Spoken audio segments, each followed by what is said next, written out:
Live on a Saturday night, it's Utah Grizzlies hockey, as it's the last of a two-game series as the Grizzlies take on the Kansas City Mavericks. Hi, everybody. I'm Tyson Whiting. Welcome to Utah Grizzlies hockey. Last night, the Grizzlies were outstanding in the first half of the contest. They scored 4 first-period goals and a second-period goal to make it 5-0. Kansas City put together a rally to try to come back in the game. They made it a 6-4 game before Evan Friesen scored an empty netter. Reed Lebster was a star last night as he had 2 goals and 1 assist. Robbie Stucker had 1 goal and 2 assists. Maxime Barbashev had 1 goal and 1 assist. And the Grizzlies got 2 assists from Noah Gansky and Luke Manning. Utah's been on a roll offensively. They have 11 goals in their last 2 games. Utah's facing Kansas City on their teddy bear toss night. Grizzlies got a 4-0 victory against Atlanta last week on teddy bear toss night. And tonight, Kansas City has their version of the teddy bear toss. Utah's looking to get back to the 500 mark of the season. They've got a record of 11, 12, and 2 on the year. In Kansas City, they've been a pretty good team. They've got a record of 15, 7, 1, and 1. Utah's been a pretty strong road club this season. The Grizzlies are 8, 5, and 1 on the road this season, and the Grizzlies are outscoring opponents 50-44 away from the friendly confines of Mavericks Center. Well, it is a Saturday night, and the Grizzlies have been strong on Saturdays this year, where they have a record of 5, 1, and 1. So it should be an interesting one. It's the Grizzlies and the Kansas City Mavericks. When we come back, we'll talk some hockey and go over some of the key performers for the Grizzlies over the last couple weeks. We're in business on a Saturday night, and you're listening to the Utah Grizzlies Hockey Network. Grisby commutes to work by riding UTA. It gives him time to make friends and relax before arriving to the Maverick Center. But how can Grisby keep enjoying that feeling throughout the entire day? An idea! Utah Transit Authority, proud sponsors of the Utah Grizzlies. From commercial to recreational truck accessories, Mountain Land Truck Outfitters has got what you need. Flatbeds, spray and bed liners, lifts and leveling kits, wheels and tires. Mountain Land Truck Outfitters proudly uses a brand you know and trust. And with our experienced, knowledgeable, and friendly staff, your visit here will be informative and enjoyable. Stop into our convenient location in Provo at 265 South 100 West or call 801-225-4637 to get a quote for your fleet or individual truck. Mountain Land Truck Outfitters. Welcome back to Utah Grizzlies Hockey Face-Offs in about 12 minutes from now as the Grizzlies take on the Kansas City Mavericks. Well, the Grizzlies have had some outstanding performers as of late. Danny Genev scored a first-period goal for Utah last night. He's got 1 goal and 7 assists in 7 games in the month of December. Genev leads the Grizzlies with 21 points this season, 6 goals and 15 assists. Reed Lebster, he's been outstanding lately. He leads Utah with 13 goals this season. He has 4 game-winning goals. Lebster is currently tied for 3rd in the league with 13 goals on the season. How about Evan Friesen? He's got a point in 4 straight games. He's got 3 goals and 1 assist in his last 4 contests, and he's a +4 in his last 3 games. Grizzlies will be a little bit shorthanded as Luke Manning, from the lineup I got earlier today, is not in the lineup. Manning has been outstanding in his last 5 games where he has 1 goal and 6 assists. Utah appears to also be without Aiden Hansen-Bukata, as AHB is tied for 3rd among league rookies with 7 power play assists. And so the Grizzlies are rolling with 16 skaters tonight, 10 forwards, and 6 defensemen. Dylan Wells will get the start in net. Yesterday, the Grizzlies went from being very deep in the goaltending situation to not being quite so deep, as goaltender Kyle Kaiser yesterday was recalled to the AHL's Colorado Eagles. And Kasimir Koskiasuo was suspended by the team. We're not sure where he's going to end up playing, but he has been suspended by the team. May end up playing overseas. So for the Grizzlies, obviously, they've been on a roll lately, winning 2 in a row. They're looking to make it 3 in a row tonight. As we mentioned in the first segment, Grizzlies have been a strong club on Saturdays this season. There's been quite a few key contributors, and one of the fun things about last night's 7-4 victory is the Grizzlies got contributions from just about everybody in the lineup. And you got to think about Maxime Barbashev. He had 1 goal and 1 assist last night. It was his first professional multiple-point game. How about Cooper Gay? He scored his first point as a Grizzly with an assist to Neil Shea in the first period last night. That turned out to be Utah's first goals in order. The Grizzlies got goals from Neil Shea, Robbie Stucker, Reed Lebster, and Danny Genev. And a second period goal from Barbashev, and third period goals from Lebster and Evan Friesen. And how about Robbie Stucker? He had a career high 3 points in last night's game. He had 1 goal and 2 assists. And Stucker has 1 goal, 2 assists, and he had a +4 rating last night. Stucker has appeared in 3 games for the Grizzlies and has 1 goal and 3 assists, and he's certainly been a strong addition to John Buchanan's squad. Grizzlies will be without Jack Ricketts once again for the 5th straight game. And Utah, as we mentioned earlier, is going to be without Luke Manning and Aiden Hansen-Bukata, and Daniel Amesbury's out of the lineup, and Avery Winslow is going to miss once again, and Christoph Filion has missed the last 3 games, and he'll be out of the lineup, as well as Rylan Kovacevic. When we come back, we'll go over the Grizzlies lineup. Unfortunately, Kansas City hasn't had the common decency to send me their lineup, but we'll go over the key contributors for Kansas City to watch out for in tonight's game. Utah and Kansas City meeting at Cable Dahmer Arena. I'm hanging out in the Professional Green Studios just outside the Grizzlies team store at Mavericks Center. You're tuned into the pregame report on the Utah Grizzlies Hockey Network.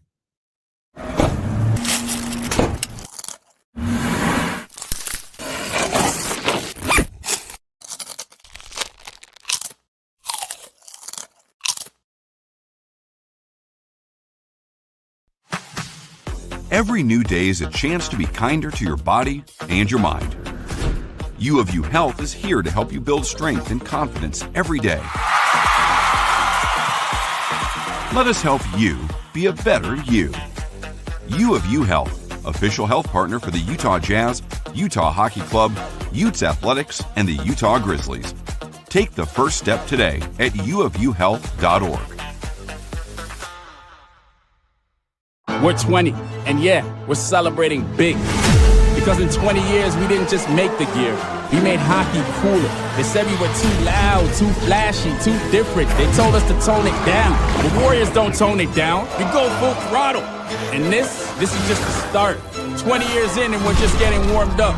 We're still the brand that makes the gear you can win in, chirping, and partying. And if you thought we were bold before, just wait. The next 20 years start now. Welcome back to Utah Grizzlies Hockey. I'm Tyson Whiting. Let's go over the lineups for both teams. First, for the visiting Utah Grizzlies, who have a record of 11, 12, and 2 on the year. They've been a pretty strong team on the road, where they have a record of 8, 5, and 1. Getting the start in net is Dylan Wells. This will be his 15th appearance. He's got a record of 6, 6, and 2 with 1 shutout. He has a 3.73 goals against average and 886 save percentage. Wells is 6'2" and 190 pounds. He'll be backed up by emergency goaltender Blair Sanders.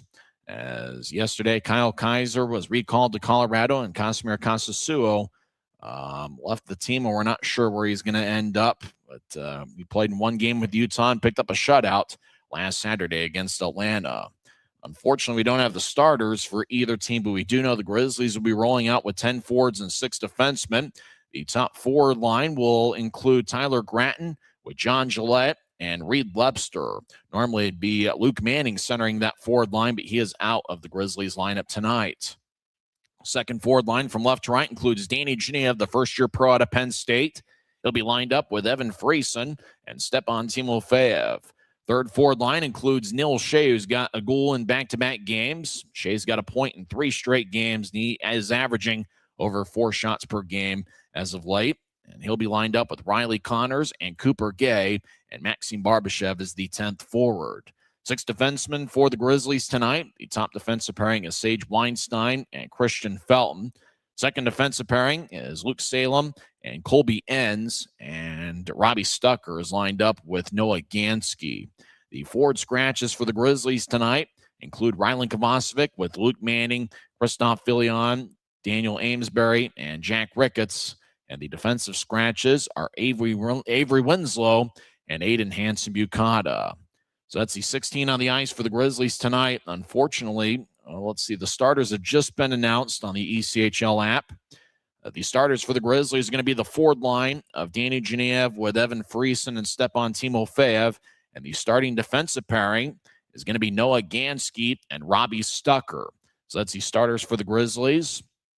For the homestanding Kansas City Mavericks, Logan Turnus is going to get the start in net. He played at Ohio State University as a first-year pro. Jack LaFontaine is not in the Kansas City lineup tonight. He was the losing goaltender last night. He's got a record of 11-2-1, but the backup goaltender is Ian Shane. The starting defensive pairing for Kansas City includes Drake Burgeon, who wears number 16, and he'll be paired up with Jake McLaughlin, number 27. So Burgeon and McLaughlin are the starting defensive pairing. We will also see former Grizzly Luke Lemaster, who did not appear in last night's game, but Lemaster will be in there for Kansas City. Zach Ewens will also be in the lineup for Kansas City, as well as Marcus Crawford and Hudson Wilson. That's the other defenseman for the Kansas City Mavericks, as Lemaster replaces Thomas Farrell in the lineup. Former Grizzly Kyle Powell is a scratch. The starting forwards for Kansas City include Nolan Sullivan, who had a goal last night. Sullivan has 4 goals and 8 assists on the season. Justin Janicki, the Notre Dame product, will be in there. He's got 3 goals and 8 assists in 20 games, a +4 rating. And Lucas Sauder will be in there as well. Sauder a +3, and he has 3 goals and 2 assists. The starting forwards again are Sullivan, Janicki, and Sauder, and a starting defensive pairing of Drake Burgeon and Jake McLaughlin. Drake Burgeon wearing number 16. The starting goaltender is Logan Turnus, the Ohio State product, who has a 2-1 record with a 3.02 goals against average and .885 save percentage. It's Teddy Bear Toss night over at Cable Dahmer Arena, and so the Mavericks will have their fans throw teddy bears and stuffed animals on the ice after their first goal. Grizzlies Teddy Bear Toss night last Saturday was a massive success as Utah fans threw 5,770 teddy bears and stuffed animals on the ice after Utah's first goal, which was scored by Evan Friesen, 16:55 into the first period. We'll see if special teams play a factor in tonight's game. Kansas City was 1 for 5 on the power play. Utah only had 1 power play, and that was in the final 2 minutes of regulation. So there wasn't a ton of urgency for the Grizzlies to score on that power play. They were 0 for 1 on the man advantage in last night's game. Well, it should be a ton of fun. Grizzlies affiliated with the Colorado Avalanche, and the Kansas City Mavericks are affiliated with the Seattle Kraken. Now, it's a busy night in the league, and we'll go over some scores during each of the intermissions. And there's also a lot of action in the National Hockey League as well. It's the Grizzlies wearing a black jersey with white numbers and professional green trim. Kansas City, not sure what jersey they're wearing, as they're just replaying warm-ups, where the Mavericks have a crazy-looking Seattle Kraken-themed jersey, but I believe they'll come out with something different for the game itself. For the Grizzlies, it's the final Saturday before the Christmas break. Utah will have a game tomorrow afternoon at BOK Center against the Tulsa Oilers. Remember, the Grizzlies' next homestand is a 2-game set next Friday and Saturday, December 26th and 27th, as they take on the Idaho Steelheads, and that will be the final 2 regular season meetings all time between the Grizzlies and Steelheads. Kansas City's towards the top of the Mountain Division standings. In fact, they are tied for second with 32 standings points. Idaho's in first place with 37 points. Grizzlies right now are in 7th place in the 18 division with 24 points, but they're just 3 points away from Allen, who currently is in 4th place in the Mountain Division. So the Grizzlies, there's a spot right there if the Grizzlies can play some good hockey to finish out the 2025 calendar year. Well, a lot of fans are over at Cable Dahmer Arena. Looks like a pretty good crowd. It's Teddy Bear Toss night, and should be a fun night for hockey. When we come back, we'll have face-off on the other side. We're in business on a Saturday night. We're hanging out at the Professional Green Studios just outside the Grizzlies team store at Maverick Center, and you're listening to the Utah Grizzlies Hockey Network. Since 1939, America First has helped people start businesses, buy homes and cars, and achieve their financial goals. Today, our top priority is still the financial success of you and your family, which is why we're giving new members $100 when they sign up for a basic savings and checking account, and another $100 when they upgrade to premium checking and enroll in and use direct deposit. So head to AmericaFirst.com today and join the credit union that always puts its members first.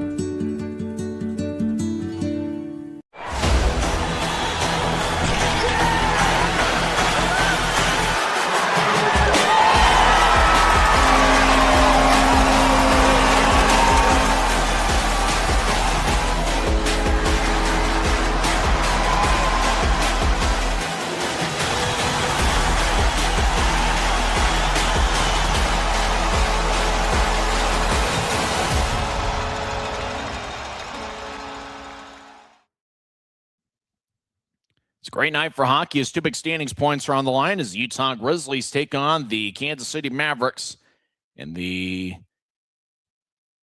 second game of the series. Kansas City is wearing the same jersey they wore last night, a white jersey with orange in the middle of the jersey and a dark number. When they show the wide shot, the numbers are very difficult to spot. Friesen takes the opening draw for Utah. Kansas City wins it, and we're underway. Grizzlies skate from right to left as we attempt to see the game on Flow Sports, and we ask for a little bit of patience. Unfortunately, we are at the mercy of the remote feed. As behind Dylan Wells, as Nettie looks over his left shoulder, Kansas City falls down on their own. Referee tonight is Emil Sharon. It's the fifth straight Grizzlies game where he's been the referee. Jake Pond, Carl Van Hassor, the linesman. Kansas City looks to center it. Timofeyev collides with a Maverick. Puck slides towards the near wing boards. Kansas City still in the offensive zone. Drake Bergeron will feed it towards the right corner. Loose puck. Grizzlies battle with the Maverick. Stucker's in the area. Grizzlies will moving out to center ice. Genev gets pushed in the side by Luke Lowhite as Timofeyev will fire it towards the Kansas City bench. As now action back to neutralize. Kansas City up with it. Genev takes the puck away. Danny Genev skates towards the left point. He'll backhand it in deep as Weinstein gets off the boards, but Weinstein blows a tire, and while he was on his side, tried to center, and it's snapped away. Goaltender for Kansas City's Logan Turnus, and for the Grizzlies, it's Dylan Wells. Mavericks bounce one out towards center ice. Kansas City will back it out into their own zone as they set up shop. We haven't seen a shot yet as we played a minute and 12 seconds on a moving clock here over at Cable Dahmer Arena. Mavericks dumping in. Christian Felton's paired up with Sage Weinstein tonight. Felton gets the puck behind Wells' net. As the Grizzlies spread the ice, John Gillette is out there with Tyler Gratton and Reed Webster. Rink-wide feed goes past Gratton all the way down deep into the Kansas City zone as Marcus Crawford will move it out to center ice. Puck off a stick and rolls towards Dylan Wells. Wells has to play it in the crease, and he covers up. Wells was hoping for icing, but he had to play it, and he covered up with 18:22 left in the first, so Kansas City will have an offensive zone draw. Or just early on, so grab some chips and dip in a beverage of your choice and enjoy part of Saturday with us. Who's your pick to click? Who do you think is going to have a big game for the Grizzlies tonight? I'm not sure. I think I'm going to go with Stepan Timofeyev. He's my pick to click. He has 5 goals and 6 assists in a Grizzlies uniform. This is his 19th game with Utah. He started the year playing in 3 games with the Greenville Swamp Rabbits before being acquired in a trade. As the puck goes towards the right wing, Kansas City looks to center. It's picked off by Reed Webster, who's tied for third in the league with 13 goals. Dan goes back and forth, across the center ice, and he'll skip it in. Kansas City, and their goaltender, Logan Turnus, number 35, plays behind his net. Turnus, 6'1", 174 pounds, rookie out of Ohio State University. As Kansas City skates towards the right side, lefty shot, saved by Wells. Rebound goes to Kansas City. They'll skate towards the left wing. Now they'll drop it at the point. Mavericks whip it around the boards.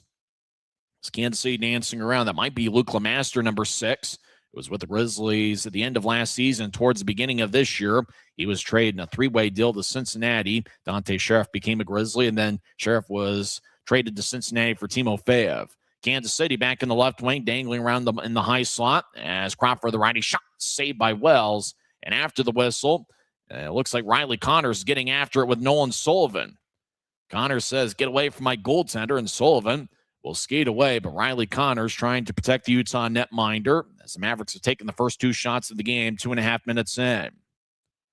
As McLaughlin, actually it was Landon McCollum. He's the one that fired the shot from the high slot. McCollum wearing number 11. He fired a low helicopter that Wells made the save on.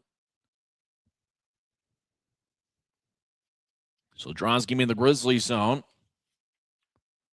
Earlier today, one of Kansas City's forwards, Jackson Berezowski, was recalled to the AHL's Coachella Valley Firebirds. Friesen will take the draw against Sullivan.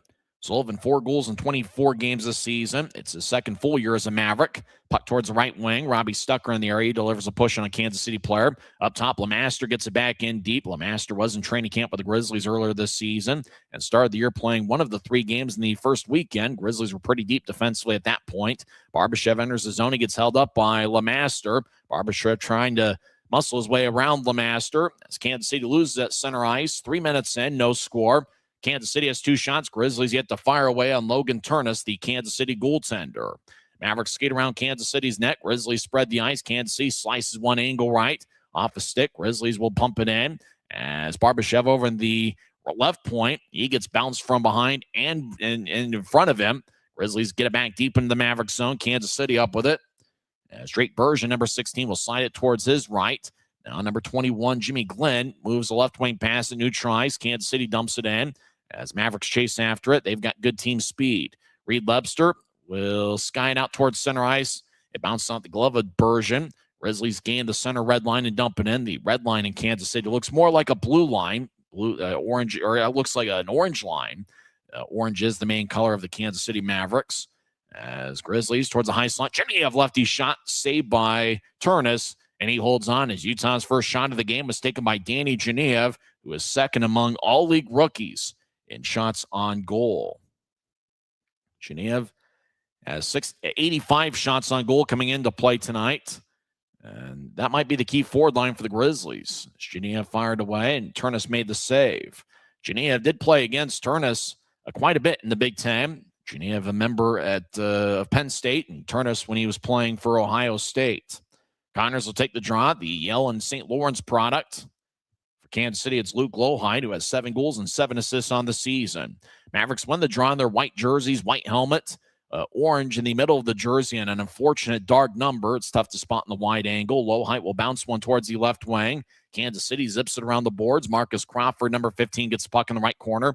He's a plus 21 on the season. He'll feed it to the left goal line. Kansas City loses control of the puck. Utah will bounce it out to center ice off a Grizzlies stick, and that was Riley Connors. Connors out there with Gratton with the Grizzlies rolling with 10 forwards and Barbashev playing a regular role. The forward lines might be mixed quite a bit for the Grizzlies tonight. Entering from the right wing is Kansas City's David Cotton, number 11. So throw it towards the right corner. 3 Grizzlies surround a Maverick. Now Cotton delivers a push on Colby Enns. Enns and Salem hold their ground. Gratton joins the play. Gratton yanks the puck away from the pile as Gratton gets a good side check from Kansas City. As puck goes out towards center ice, Kansas City will roll it towards the right wing boards. Kansas City at center ice gets hit by Cooper Gay, the big 6'4", 229-pound forward. As Grizzlies, Neil Shea will fire it off the Kansas City backboard. Puck slides around Kansas City's net. Mavericks out towards center ice off the stick. Kansas City regathers it. We played 5 minutes. Still no score. Kansas City has 2 shots. Utah has 1. The one Utah shot was taken by Danny Cherniev. Kansas City will bounce it off a stick. A helmet is laying about 20 feet in front of Utah's crease down the middle of the ice. As he scrum over in the right corner, Friesen moves to the middle of the ice. Grizzlies will yank it out to center ice. Utah with momentum as Shea skates in, but the whistle blows as Utah was entering the offensive zone with 14:39. That's the time remaining in this first period. It was a Grizzly player's helmet. Noah Gansky will give it towards the Grizzlies bench. Head coach of the Grizzlies is John Buchanan. The traveling assistant coach is Ryan Anderson. The equipment manager is DJ McFarland, and the athletic trainer is Brooke Timoney. Jack Skilly is assistant coach and director of skill development. John Gillette will take the draw for Utah against Jackson Judding, Jutting, +2 this season. Grizzlies win the draw. Gillette's going to see plenty of ice time with Webster and Gratton. But as we mentioned, the Grizzlies are going to switch up the forward lines quite a bit as they are rolling with 10 forwards and 6 defensemen tonight. Deep in the Kansas City zone, LeMaster being shadowed by Webster. They were teammates at the end of last season. LeMaster, the Wisconsin product, will backhand it all the way deep into the Grizzlies zone, and icing is on Kansas City with 14:16 left in the first. LeMaster did not play in last night's game for Kansas City as the Mavericks are a little bit deep defensively. LeMaster played in 16 games last season with Utah and had 1 goal and 2 assists. He played in 1 game in the first weekend of the season for Utah and had 1 assist. He was acquired by Kansas City in a 3-way deal. The Grizzlies ended up getting Dante Sheriff, and then they traded Sheriff a couple days later for Stepan Timofeyev. Out to center ice, Kansas City after weighing the face-up. The Grizzlies get it back to their blue line. Utah skating from right to left as we attempt to see the game. Kansas City gets around Christian Felton. Right wing, centering pass, and all the centering pass didn't connect. Grizzlies come back the other way with good team speed. Gay over the offensive line, right wing, gets around to Maverick, skates in. I tried to complete the deal, but the puck slid off his stick. As Kansas City will bounce one out towards center ice, and the Grizzlies will drive it back in around the boards. Puck towards the left wing, but it goes past Danny Cherniev and deep into the Grizzlies zone. Utah with a rink-wide feed looking to get it to Cherniev. It's picked off by the Mavericks. Kansas City skates towards the right wing, now the right goal line. Mavericks being shouted by Luke Salem as Kansas City will drop it off in the left wing. Timofeyev delivers a hit as Kansas City goes spinning around along the far wing boards. Puck towards the left corner. Friesen holding his ground, so Salem as Kansas City. They get held up by Salem and Freese, and puck goes back up top. Kansas City bounces it to keep it in. Timofeyev on the back check takes it away from a Maverick. Timofeyev over in the far corner. He gets a rough ride off a Kansas City stick. Puck towards the near wing. Grizzlies get the loose puck, and they'll tap it out to center ice looking for Friesen as Kansas City will skate over the offensive line. Maverick skate towards the right wing, trying to get around Salem. Siring pass, bounced off the Wells. A Maverick goes sprawling over the right goal line as Grizzlies will sky it out over a Kansas City player's head and all the way down for a Utah icing with 12:49 left in the first. A lot of good action here early on. Grizzlies have gotten off to an outstanding start in last night's game, and really the Grizzlies have played well in the first periods on the road. You know, it's interesting when you think about the discrepancy about the Grizzlies' road record and home record. They're 8-5-1 on the road and 3-7-1 at home. A big part of that is the Grizzlies on the road have gotten off to fast starts. In fact, the Grizzlies have scored first in 9 of their 14 road games. And the Grizzlies, though, in home games, they've only scored first in 4 of the 11 games. So that's a big reason as to why the Grizzlies have been a better road team, is the fact that they played a lot better in the first periods. Shot from the right point. Glove saved by Wells. That shot was taken by Marcus Crawford, who's been Kansas City's best defenseman all year. Still no score. 12:32 is the time remaining first period. This is the Utah Grizzlies Hockey Network.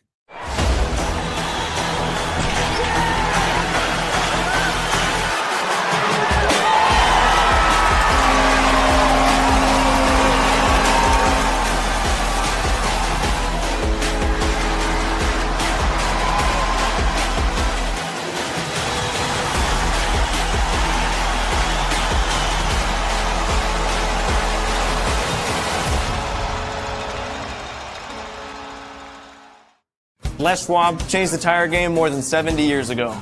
Today, we still believe you should get more from less.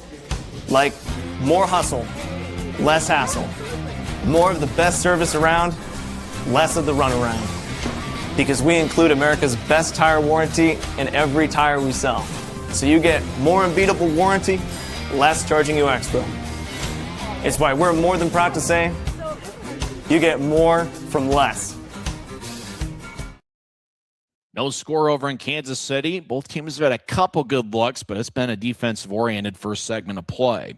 You had mentioned the Grizzlies and their home road splits and why they've been a better road team this season. Grizzlies have only led after 2 periods once at home this season. The Grizzlies have played 11 home games, but the Grizzlies in their 14 road games have led after 2 periods 8 times. So Grizzlies, they've done a good job protecting leads, and they've done a great job in the first period on the road. That hasn't necessarily been the case at home this season.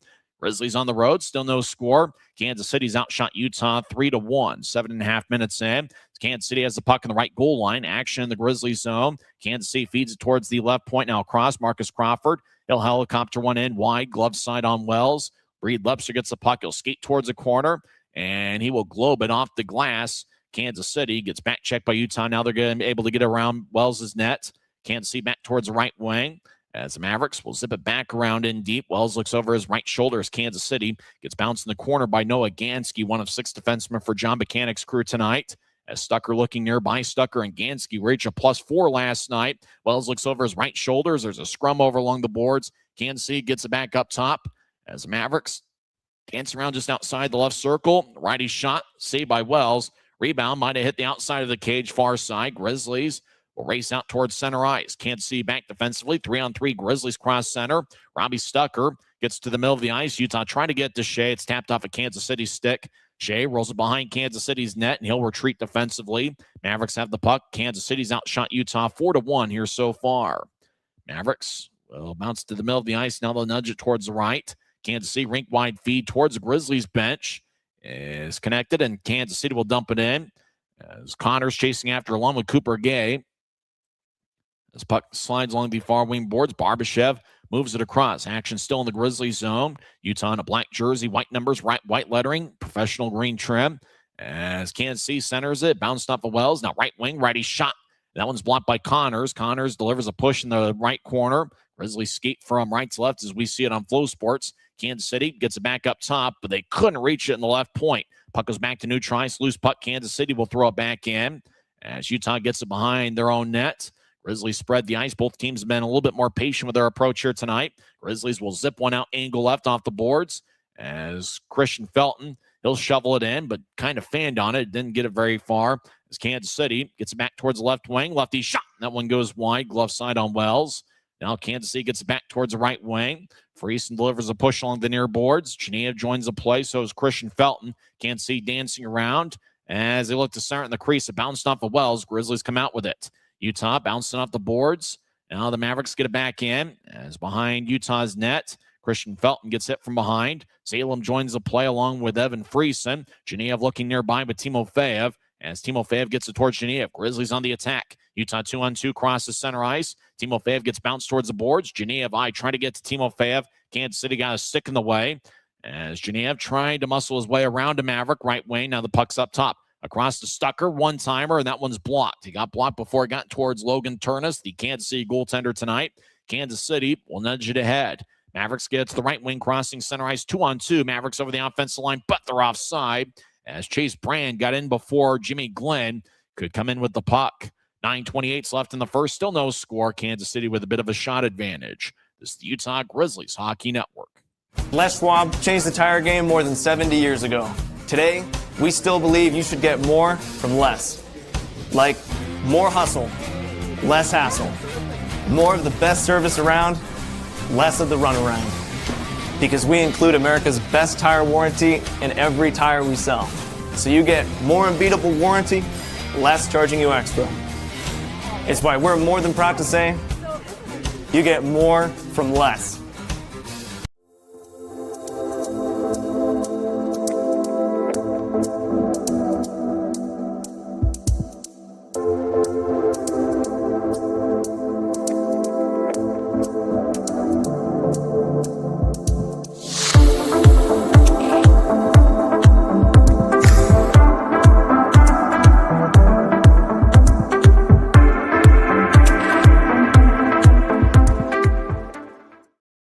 No score over at Cable Dahmer Arena. Cable Dahmer, I believe, is actually a car dealership and not a cable company. Grizzlies have one shot, and that's Danny Genev. Kansas City with 6 shots on goal. Nolan Sullivan's got 2. Jackson Judding, Landon McCallum, David Cotton, and Jack Randall each have 1 shot.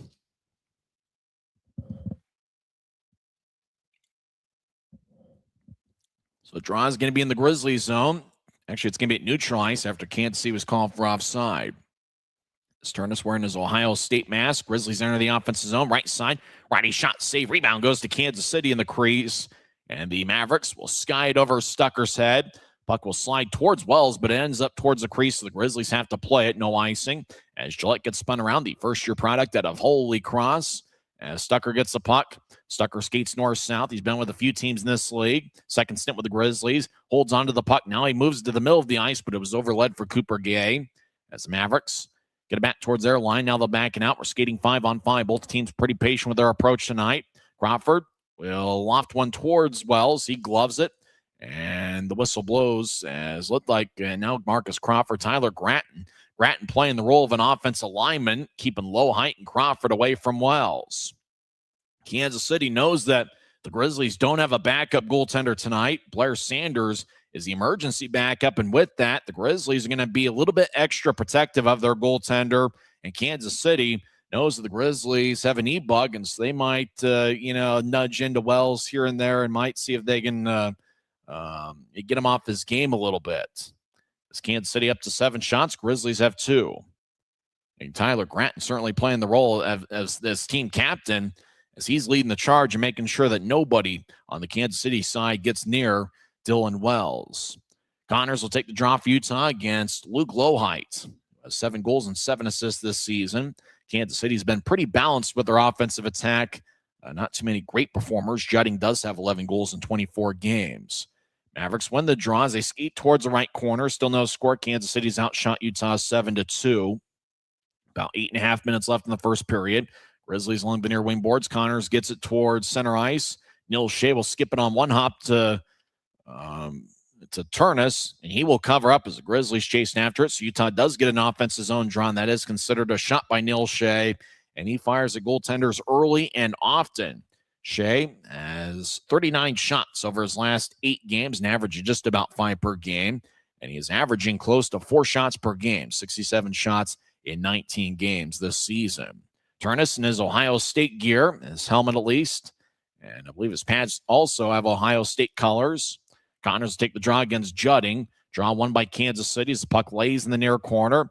Mavericks will globe it out towards center ice as Kansas City takes it away from Cooper Gay. Right wing, Kansas City looking for a centering pass. They run in towards Dylan Wells as Kansas City back towards the left goal line. Now they skate to the point. Mavericks get to the middle of the ice. Lefty shot. Glove saved by Wells, who slid towards his left to hold on with 8:06 left in the first. Shot probably was going to end up wide anyway, but Wells was able to snatch it as shot ended up about waist high. Shot was taken by Hudson Wilson.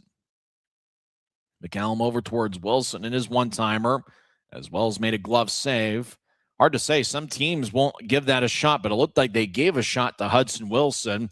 Now, some off-ice officials would say that's not a shot because the shot would have ended up wide had it not been gloved by Wells. Friesen will take the draw against Lowhite. Draw won by Kansas City. Mavericks won a few faceoffs here early on as they fire towards Wells. Puck still alive in the crease. And now Dylan Wells has covered it up. Good job by the Grizzlies. Evan Friesen, Sage Weinstein, Christian Felton, and Stepan Timofeyev. They literally built a 4-man wall in front of the crease so Dylan Wells can complete the stop. As Kansas City, they've done a good job in the faceoff circle here tonight. Low liner. Wells had the puck trickle just a little bit, and then he was able to regather it. Friesen takes a draw. He's got a point in 4 straight games. He's at +4 in his last 3 games. Draw won by Utah. Christian Felton gets it across as Utah will zip it towards neutral ice off a Maverick stick. Kansas City back in as Mavericks get it towards the middle of the ice. Utah takes it away. Grizzlies race across center ice. Friesen trying to get it towards Barbashev. It's sticked away by Kansas City. Delayed offside. Utah lets Kansas City play it.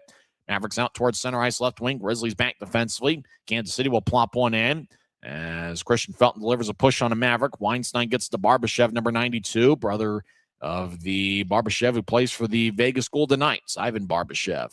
Kansas City back towards center ice, and they'll try to move it in, but it didn't go very far. The Mavericks are offside with 7:20 left in the first.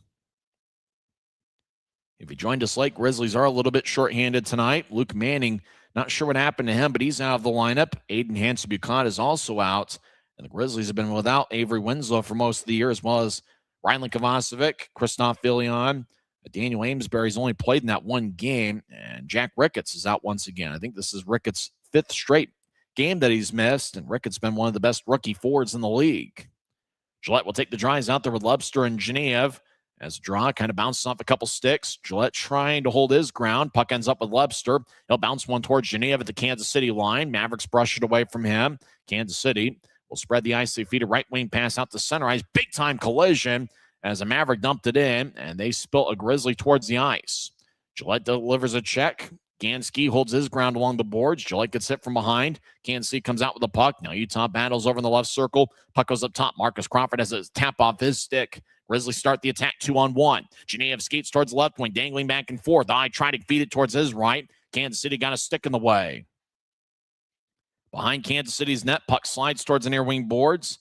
Mavericks get it ahead. Stucker holds up a Maverick as the puck goes to center ice. Grizzlies reset with the puck. Utah dancing around. Noah Gansky with an A on his sweater.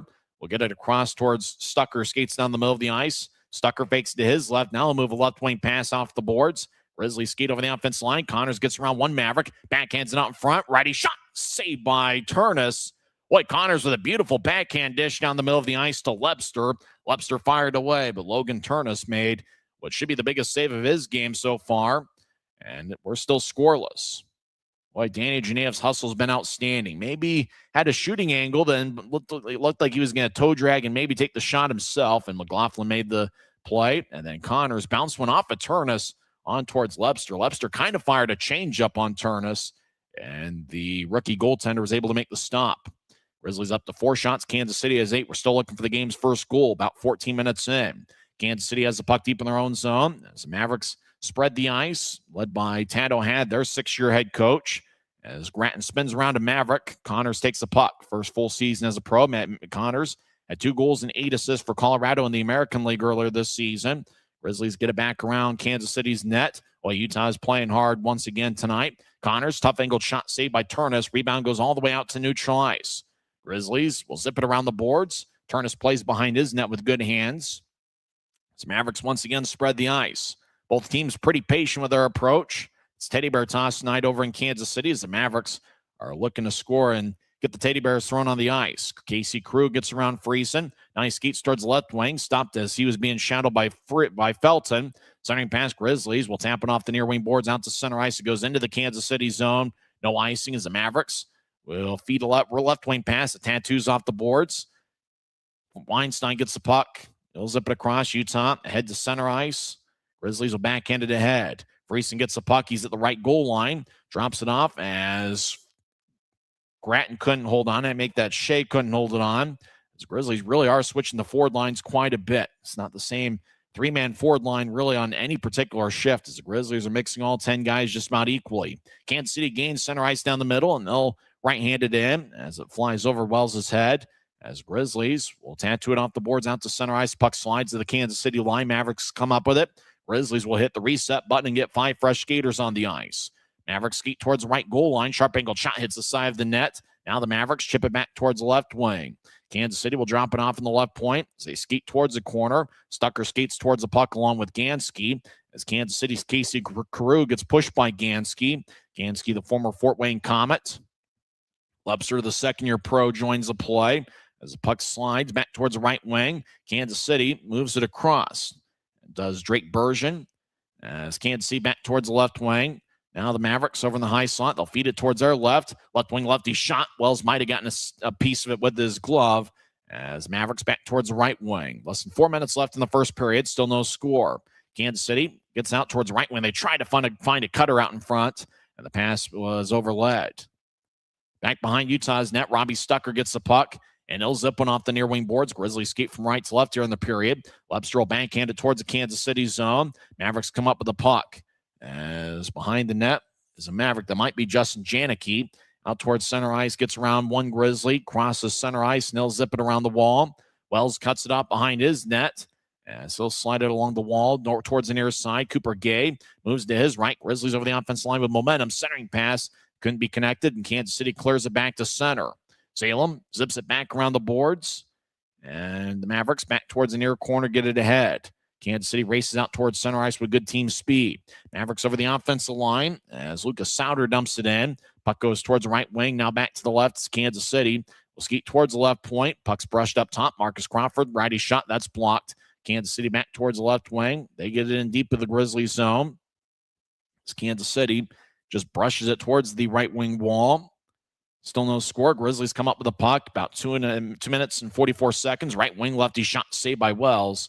As Kansas City, 9 shots to the Grizzlies, 4 so far. Grizzlies will slide it deep into the Kansas City zone and make a line change. Kansas City, rink wide feed, angle right, goes tape to tape. Big time hit as Weinstein hit Crawford. Now Weinstein gets the puck, the 20-year-old from the WHL with an NHL contract with Colorado. He'll globe it out towards center ice. Puck goes back towards Utah ice. Weinstein comes up with it at the Utah line. Sage Weinstein, outstanding skater, gets out to center ice. As a stick goes breaking, and that was a Utah stick. Is slashing going to be the call? No, it isn't. Usually when a player breaks his stick trying to accept a pass, a penalty gets called for a slash, but they're going to let him play. We haven't had a single penalty so far. And I think just as we said that, puck ended up towards the right corner. A Maverick, and Will Gavin in particular, tried to jump around Felton, and then they stopped play with 2:02 left in the first. Still no score. Mavericks have outshot the Grizzlies 9-4. This is the Utah Grizzlies Hockey Network.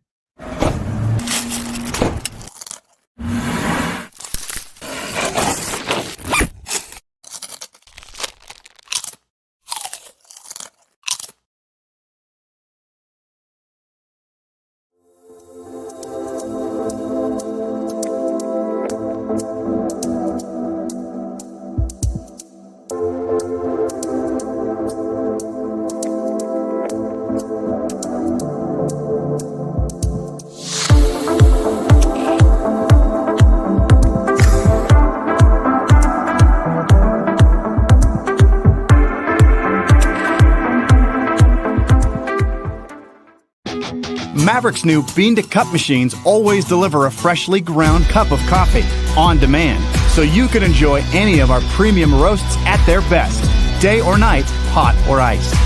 Enjoy a fresh cup today.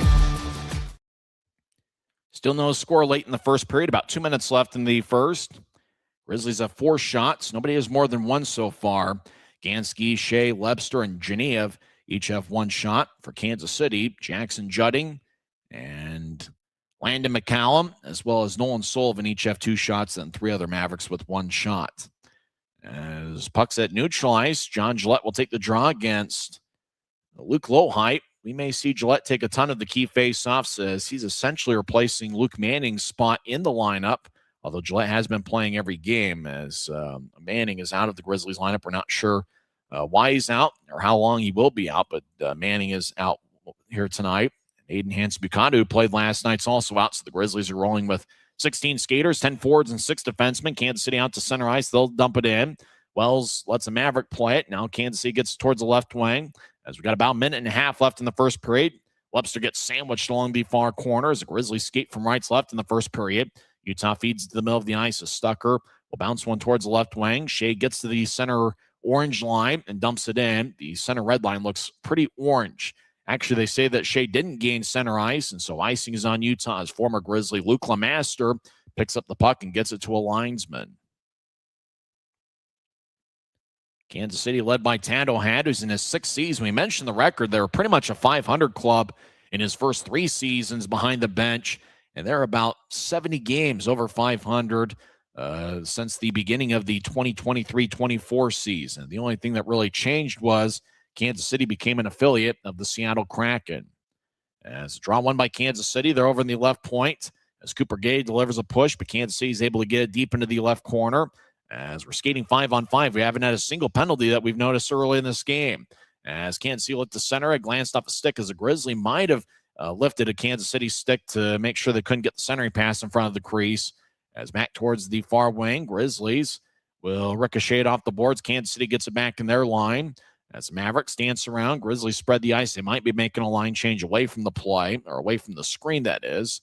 As Kansas City gets it back deep in the Grizzlies zone, no icing. Cooper, as Colby Ends chases after it with the Maverick. Grizzlies get the puck. They get it towards Cooper Gay, wearing number 44. Gay, the St. Thomas product, gets it ahead. Grizzlies skate down the middle. Barbashev lefty shot, saved by Turnus, and he holds on. Boy, long-range feed that got some air under it. Boy, Cooper Gay got it towards Barbashev, and now after the whistle, some pushing and shoving with Cooper Gay along with Connors and Barbashev. Boy, Barbashev's played some pretty good hockey for the Grizzlies over the last couple weeks. As they show the replay, and Gay just kind of with the old alley-oop, just got it to head towards Barbashev. Barbashev got it and fired a lefty shot. And even though Barbashev was nowhere near the goaltender, Kansas City took liberties after the whistle and gave Barbashev a pretty good push. Barbashev was skating, just hoping for a rebound, and Kansas City delivered a push on Barbashev. Maxime Barbashev picked up his first multiple-point game as a pro with 1 goal and 1 assist last night. And Barbashev was one of Utah's top performers in last night's game. Barbashev was a +1 and had 2 shots for the Grizzlies last night. And he has one of Utah's 5 shots this evening. Mavericks, rink-wide feed angle left. Now they get to the right wing. McCollum fired towards the net wide. As 20 seconds left in the period, still no score. Kansas City back behind the net, 2-on-2 battle. Weinstein and Felton in the area along with Evan Friesen. Puck goes back towards the far side. His stick is broke and laying near the 2-on-2 scrum. Friesen looking nearby. 5 seconds left. And the puck goes back up top. Crawford towards the buzzer. Helicopters one to the net. And that's blocked before it gets to Wells. And the horn sounds. And that will do it for 20 scoreless minutes over at Cable Dahmer Arena. And everybody is anxiously holding their teddy bears and stuffed animals in the stands, waiting to throw them. Kansas City did have a shot advantage for just about the entire first period, but the Grizzlies held strong defensively. And hard to really tell whether either team had the advantage. Both teams played pretty well defensively. Both goaltenders looked sharp. Both clubs probably had 2 or 3 grade A chances. So both teams will head to the locker room as we're still looking for the game's first goal. We'll come back and recap the first 20 minutes of play and also go over some league scores. We'll also check in on those college football playoff games as well. We're in business on a Saturday night. There's still no score after 1 period. This is the Utah Grizzlies Hockey Network. Grisby commutes to work by riding UTA. It gives him time to make friends and relax before arriving to the Maverick Center. But how can Grisby keep enjoying that feeling throughout the entire day? An idea! Utah Transit Authority, proud sponsors of the Utah Grizzlies.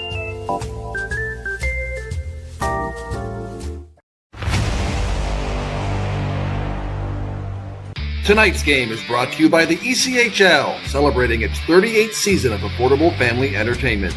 The ECHL would like to thank everyone in attendance for your support of ECHL hockey. The ECHL would also like to recognize the following league sponsors: AMI Graphics, exclusive signage provider; Athletic Knit, official jersey supplier; Baron Rings, official championship ring supplier; BFL Canada Insurance and Sutton Special Risk, sponsors of the 2026 ECHL Hall of Fame induction ceremony; Dash, official mobile auction platform; The Fairley Group, official commercial insurance provider; Flow Sports, exclusive streaming provider; Hotel Planner, official hotel reservations partner; Howie's Hockey Tape, exclusive hockey tape and lace provider; In Glasgow, exclusive puck provider; Prolific One, exclusive secondary ticketing partner; and Warrior, exclusive on-ice equipment provider and title sponsor of the 2026 ECHL All-Star Classic. Catch all of the ECHL action live in high definition by logging on to flowhockey.tv. After 20 minutes of play over at Cable Dahmer Arena, there's still no score between the Grizzlies and the Mavericks. I'm Tyson Whiting, hanging out in the Professional Green Studios just outside the Grizzlies team store at Maverick Center. Kansas City outshot Utah 9-5 in the first period. Grizzlies did a good job blocking shots. They won their fair share of 50-50 pucks and were outside of the shooting advantage that Kansas City had. But it was a pretty evenly played first period. Dylan Wells, Utah goaltender, stopped all 9 shots he saw. And Logan Turnus, first time he's ever played the Grizzlies, first-year pro out of Ohio State, he stopped all 5 he saw. Nobody had more than 1 shot for the Grizzlies in the first period. Noah Gansky, Neil Shea, Reed Lebster, Danny Genev, and Maxime Barbashev each had 1 shot. Barbashev had the 5th shot for the Grizzlies, and it was a pretty good look down the middle of the ice as Cooper Gabe with the old alley-oop play just lofted a cross-country flight that bounced towards Barbashev in the slot. And Barbashev, who's been one of Utah's best forwards over the last few games, had a pretty good look. Barbashev last night with his first multiple-point game as a pro. For Kansas City, Judding, McCollum, and Sullivan each had 2 shots, and 3 other Mavericks with 1 shot each. No shots in the first period for former Grizzly Luke Lemaster. We also didn't have a power play in the first period. Utah's power play has been pretty good. Kansas City did get a third-period power play goal last night, but the Grizzlies are 25 for 27 on the power play in their last 7 games. It's Teddy Bear Toss night over at Cable Dahmer Arena, but everybody's still waiting to toss their teddy bears on the ice. And if you're the visiting team on anybody's Teddy Bear Toss night, that's a little bit of extra motivation to play well defensively, because the last thing you want to see is a goal getting allowed and you end up tossing those teddy bears on the ice. And if you're the goaltender of the visiting team on a Teddy Bear Toss night, you've got plenty of incentive to go out and try to get a shutout. And Utah does have 3 of those this season. I'm not jinxing it. We're just kind of talking hockey along the way, but that is one of the fun things for a goaltender, is to perform well on Teddy Bear Toss night. And really my best Teddy Bear Toss story isn't a Grizzlies home game, but it happened in Rapid City during the 2019-2020 season. That was the good old days where I was at every road game, and I saw Brad Barone, the goaltender for the Grizzlies, who was released a month earlier by the Rapid City Rush. So he signed with Utah as the Grizzlies needed a goaltender. Barone was not a very big guy. He's probably about 5'8", 5'9", but he was a pretty solid goaltender. Ended up as an all-star, I think, a year later with the Orlando Solar Bears. But Brad Barone, you talk about revenge games. He had the ultimate revenge game. He picked up I think it was about a 30-save shutout on Teddy Bear Toss night. And what a thriller that was. And, you try to figure out, okay, what happens when the home team gets shut out? Well, on the last media timeout, with about 5 minutes left in regulation, all the fans threw the teddy bears on the ice, and it wasn't for a home team goal. It had something to do with, we got to get the teddy bears on the ice. Rapid City did not get a good shot off in the final 5 minutes of regulation, and Brad Barone with the ultimate revenge. A revenge that night was best served with a clean sheet, a shutout against the team that just fired him a month prior. So for my money, I'm going to remember that one forever, because you talk about revenge games, you talk about sweet revenge, and for Brad Barone, that's got to be a night he'll never forget. He got the last laugh against Kansas City that night. And that was about, it was probably early December. And then the Grizzlies picked up Martin Ouellette from, I believe he was playing with Atlanta. They picked up Martin Ouellette, and the Grizzlies ended up rolling for the last 3 months of that regular season before the 2019-2020 season was ultimately canceled on March 14th. So that's my memory of Teddy Bear Toss night. And oddly enough, it's not necessarily a home one, even though it was amazing to see over the last 4 or 5 years, Teddy Bear Toss night just continued to get bigger and bigger. And I just kind of wish we had a Teddy Bear Toss night next season, because I know that would be even bigger than the one we had last Saturday, where we saw a team record of 5,770 Teddy Bears. And the Grizzlies have played pretty well at home in their last few Teddy Bear Toss nights. Other action across the league, it's a very busy Saturday night. Teams are trying to get those games in before the 4-day Christmas break from Monday through Thursday. Certainly hoping the Grizzlies will be at home on December 26th. And, yeah, we can read the internet and read those stories. Hopefully we'll be able to have some hockey at home next week, as the Grizzlies will face the Idaho Steelheads for the final 2 times in team history.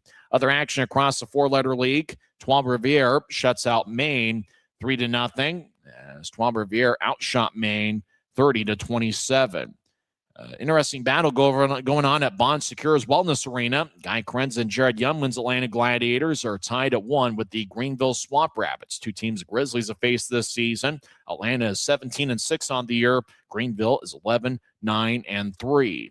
After 2 periods, Orlando leads South Carolina 4-0.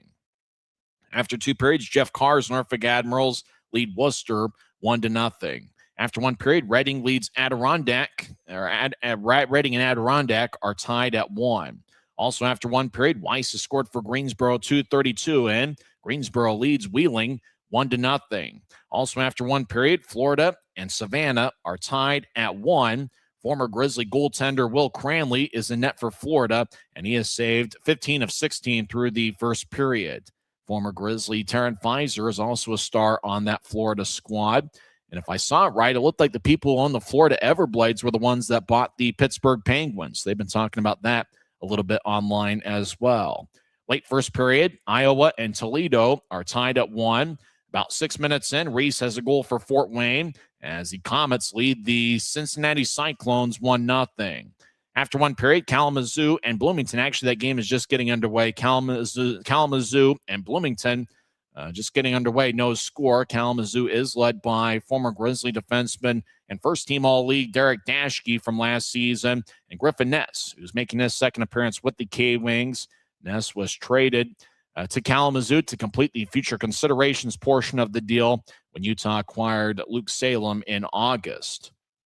Ness wearing number 34 for Kalamazoo. He was number 77 with the Grizzlies earlier this season. Getting underway in about 15 minutes from now over at BOK Center. Allen takes on Tulsa. BOK Center, incidentally, is going to be the site where the Grizzlies will be tomorrow afternoon for a 2:05 start. That will be the final game before the 4-day Christmas break. At 7 o'clock, Rapid City hosts Idaho, and at 8 o'clock, Wichita hosts the Tahoe Night Monsters. When we come back, we'll check in on those who are living the dream as we'll go over the NHL scores. After 1 period, Grizzlies and the Mavericks are in a stalemate. No score over at Cable Dahmer Arena. This is the Utah Grizzlies Hockey Network.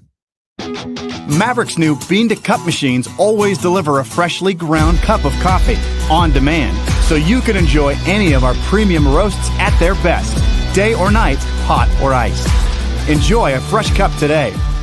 From commercial to recreational truck accessories, Mountain Land Truck Outfitters has got what you need. Flatbeds, spray and bed liners, lifts and leveling kits, wheels and tires. Mountain Land Truck Outfitters proudly uses a brand you know and trust. And with our experienced, knowledgeable, and friendly staff, your visit here will be informative and enjoyable. Stop into our convenient location in Provo at 265 South 100 West or call 801-225-4637 to get a quote for your fleet or individual truck. Mountain Land Truck Outfitters.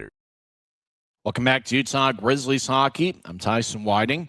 Grizzlies NHL affiliate, the Colorado Avalanche, are not in action tonight. Colorado picked up a 3-2 home victory over the Winnipeg Jets.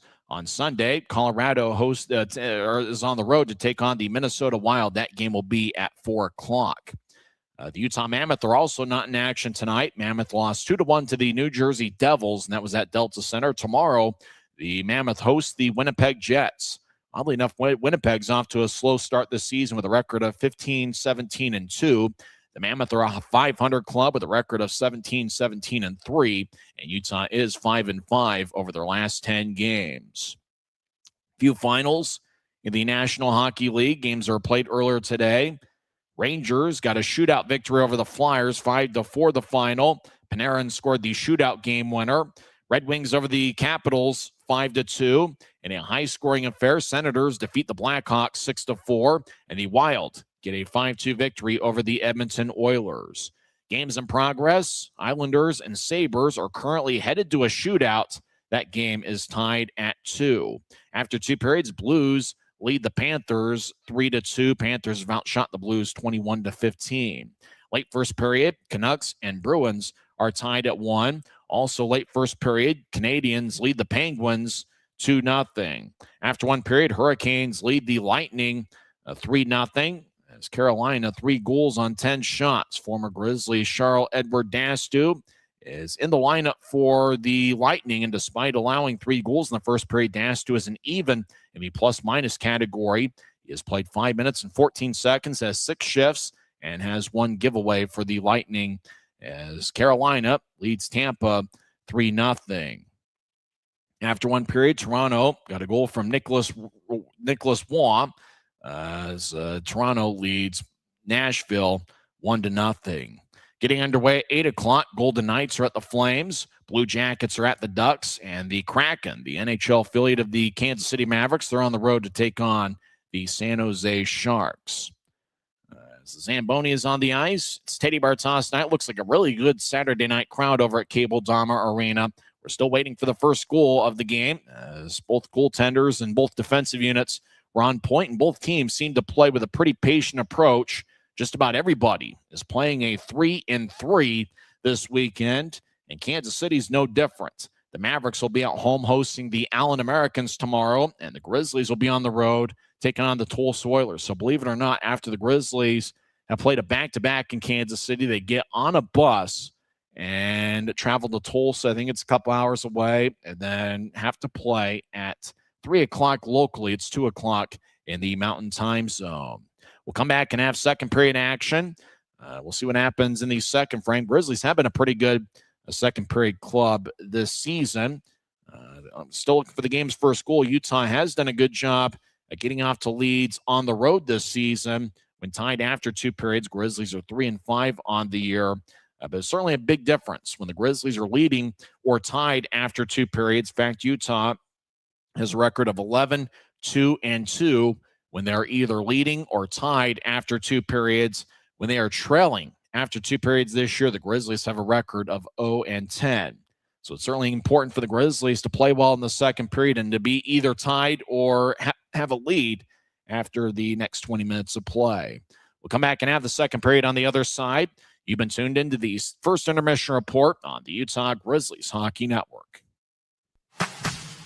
Every new day is a chance to be kinder to your body and your mind. U of U Health is here to help you build strength and confidence every day. Let us help you be a better you. U of U Health, official health partner for the Utah Jazz, Utah Hockey Club, Utes Athletics, and the Utah Grizzlies. Take the first step today at uofuhealth.org. We're 20, and yeah, we're celebrating big. Because Because in 20 years, we didn't just make the gear. We made hockey cooler. They said we were too loud, too flashy, too different. They told us to tone it down. The Warriors don't tone it down. We go full throttle. And this is just the start. 20 years in and we're just getting warmed up. We're still the brand that makes the gear you can win in, chirping, and partying. And if you thought we were bold before, just wait. The next 20 years start now. In the college football playoffs, Miami defeated Texas A&M 10-3. And also in playoff action, Ole Miss got a 41-10 victory over Tulane. Oregon leads James Madison 6-0. That game is halfway through the first quarter. In the National Football League, there are two games. Eagles lead the Commanders 29-10. That game with 2 minutes left in the fourth quarter and getting underway in about 20 minutes from now. The 9-4-1 Green Bay Packers take on the 10-4 Chicago Bears. Mavericks are standing just outside their locker room waiting to hit the ice. Grizzlies' locker room is in a pretty similar spot to where Kansas City is hanging out. As Logan Turnus will lead the Mavericks for the second period. And for the Grizzlies, it's going to be a very busy weekend for Dylan Wells. If you think about it, the Grizzlies are just down to Dylan Wells in an emergency backup. As yesterday, Kyle Kaiser was recalled to the AHL's Colorado Eagles. We're not sure about where Casimir Casasuo is ending up. Maybe we'll make a YouTube video about it, but he was suspended from team and removed from the roster. So usually that means a player is headed overseas, and we're not sure about where he's going to end up, but we certainly wish him well. He played one game with the Grizzlies, and it turned out to be a 20-save shutout last Saturday.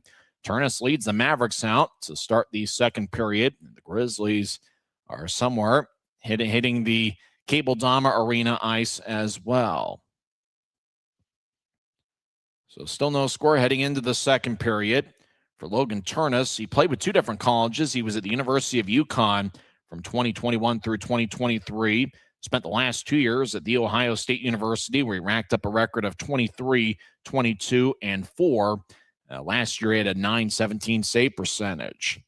For Dylan Wells, he was with the Allen Americans last season. He also spent some time with the AHL's Tucson Roadrunners. Wells is currently on an AHL contract with the Tucson Roadrunners. So we're about set for second period action. We'll see if the Grizzlies can get more shots off on Turnus. Grizzlies have been a high-volume shot team as of late. In fact, over their last 10 games, the Grizzlies are averaging 34 shots per game. They came into play with 340 shots over their last 10 games. But Kansas City, it's tough to get many shots on them. Kansas City, on average, is out shooting their opponents by 9 shots per game. They take 34.8 shots per game, and they allow 25.8. In last night's contest, Kansas City outshot Utah 41-30, and tonight a 9-5 edge heading into the second period. Tando Had stares down Emil Sharon. As Emil Sharon, oddly enough, it's the 5th straight Grizzlies game that's been officiated by Emil Sharon. He's been the only referee in all of those games. There wasn't a single power play awarded to either team in the first period. In fact, it looks like Emil Sharon, for the most part, is going to let them play. It looks like Nolan Sullivan's going to be out there to start the second period, as he's out there with Justin Janicki and Lucas Sauter to start the second period. The Grizzlies are going with the forward line of Danny Genev with Evan Friesen and Stepan Timofeyev. Friesen takes the draw against Sullivan. Sullivan wins the faceoff. Grizzlies skate from left to right as we attempt to see the game on Flow Sports. And we ask for a little bit of patience on the audio broadcast. We're trying to do the best we can to paint the picture as Kansas City has the puck deep in the Grizzlies zone. Mavericks towards the left wing. They'll drop it. Grizzlies, Robbie Stucker gets the stick in the way. Kansas City skates around Utah's net. Janicki feeds up top. Righty shot. And Wells makes a shoulder-high save. He holds on as we get our first whistle 26 seconds in as Wells had it snatched between his blocker and his right shoulder. Nice stop by Dylan Wells, who's played well so far tonight. So Kansas City's up to 10 shots. Wells has saved them all as Mavericks have doubled up the Grizzlies in the shot count here so far tonight. Looks like a penalty is going to be called. High sticking is going to be the call. And Noah Gansky goes to the box. So Gansky gets the first penalty of the game. It's 2 minutes for high sticking. As Judding will take the draw against Christian Felton. As the Grizzlies are the only team I've seen where a defenseman takes a defensive zone draw on a penalty kill. Might be some other teams that do it, but the Grizzlies have done it quite a few times this season. Utah does win the draw, and Robbie Stucker will slice it all the way deep into the Kansas City zone. Mavericks skate around their goaltender. Tonight it's Logan Turnus. Last night it was Jack LaFontaine. Mavericks get to the Utah line, and they're smothered by Reed Lepster. Lepster does have 2 shorthanded goals this season. Make that Tyler Granton was smothering a Maverick. Grizzlies 4 shorthanded goals this season. Lepster has 2 of them. Mavericks get to the Utah line, and they'll roll it along the boards. And now it's reverse back towards the left corner. Mavericks get it up top. As Judding, 11 goals this season, skates towards a high slot lefty shot, and that one goes wide. It might have hit the near post. Grizzlies get it, and they clear it out. Puck slides along the roulette wheel. Behind Kansas City's net, Mavericks reset. Looks like the Grizzlies made a bit of a change while the puck was sliding deep in the Kansas City zone. John Gillette out there with Colby Enns. As puck towards the left corner. Luke Salem out there as well, and Nil Shea. Mavericks get it up top. Judding moves to his right. Now back up top to Judding. He'll reverse it back towards the left side. Crawford feeds it to the left circle. As low height righty shot saved by Wells. He dives in front of the crease. Puck still alive. Wells gets back to his feet as Grizzlies get to Shea, and Shea clears it all the way out. Utah is 25 for 27 on the power play over the last 7 games. Or the penalty kill, that is. Grizzlies been outstanding in that department this season. Ahead, towards the middle of the ice, as Barbashev gets spun around about shoulder high. Kansas City gets it, and skating towards the middle of the ice, lefty shot goes wide. That was taken by Justin Janik, who has 8 goals this season. Barbashev clears it out deep into the Kansas City zone. 10 seconds left in the Mavericks power play. As standing in the penalty box waiting to come out is Noah Gansky. Mavericks get it towards the far corner. Weinstein gets spun around. Kansas City centers it. The only guy home was Christian Felton. He plays for the Grizzlies. Felton will clear it all the way deep in the Kansas City zone. Turnus in the far corner. Reverse it from one side to the other. As coming out of the box, Noah Gansky will skate towards the bench. Successful penalty kill by the Grizzlies. Kansas City did get 2 shots on Wells during that power play. Mavericks out towards center ice. We played about 3 minutes of the second period. Still no score. It's Teddy Bear toss night over in Kansas City, so there'll be a long delay after the Mavericks score a goal. As Robbie Stucker gets the puck, he'll move it ahead about 30 feet. Off of Genev stick on towards Timofeyev, who left wings it towards Felton. Felton steps over the Kansas City line and spins it around the boards. As Timofeyev over with Friesen. Friesen gets the puck. He's surrounded by 2 Mavericks. Now Timofeyev battles with a couple Mavericks as Friesen gets taken away as Kansas City skates around their own net. Grizzlies doing a good job once again. Their forwards challenging Kansas City's defensemen back deep in the Mavericks zone. Friesen and Genev kind of have that mother-in-law defense, kind of a smothering, in-your-face type of approach. Kansas City racing after a long-range feed as Mavericks towards the left corner as they try to jump around Robbie Stucker. Now Kansas City looking to center it. Puck goes towards the right wing. Lefty shot and a score. And the Mavericks get on the board early in the second period. Getting the Teddy Bear toss goal is Hudson Wilson. It's his second goal of the year. And with that, many stuffed animals and teddy bears are thrown onto the Cable Dahmer Arena ice.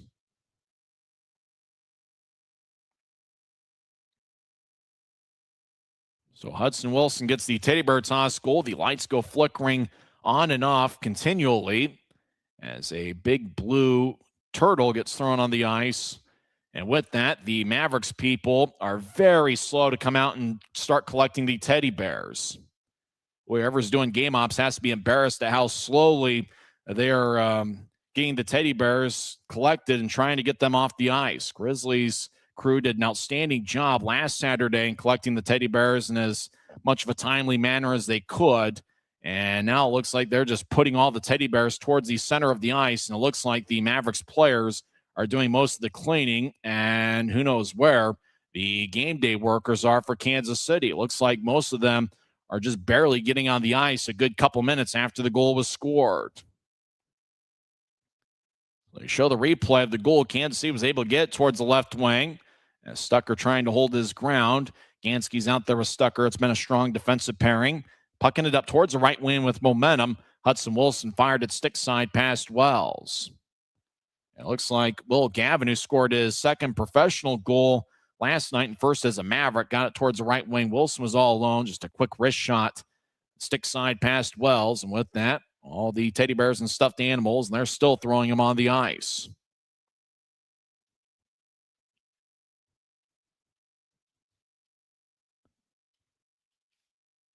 So they've got the teddy bears and stuffed animals just kind of laying there. No doubt that those stuffed animals are getting wet. And the players are, you're talking about working overtime. The players are the ones that seem to be doing most of the cleaning up. Not to get on the game day crew of Kansas City, but it definitely doesn't look like Johnny Holstaff's out there trying to collect the teddy bears in a timely manner. A big actually that's a Kansas City mascot that's laying on most of the teddy bears and stuffed animals. For Hudson Wilson, it's his second goal of the season, and it's his fifth pro goal. He had 3 goals in 65 games with the Allen Americans last season. Hey, Santa Claus is over in Independence, Missouri. Santa trying to help out the proceedings. It looks like those teddy bears and stuffed animals will go to Children's Mercy. And I'm sure the kids will certainly like that. Hopefully the teddy bears and stuffed animals will be in pretty good shape, as unfortunately they were laying on the ice for a good 5 or 6 minutes. And because of that, most of those teddy bears and stuffed animals are probably pretty wet. As they continue to collect the stuffed animals, they've got a couple big bins that they're putting the teddy bears and stuffed animals in. So the Mavericks draw first blood here tonight, early in the second period. Grizzlies did a pretty good job on the penalty kill about a minute before the Hudson Wilson goal.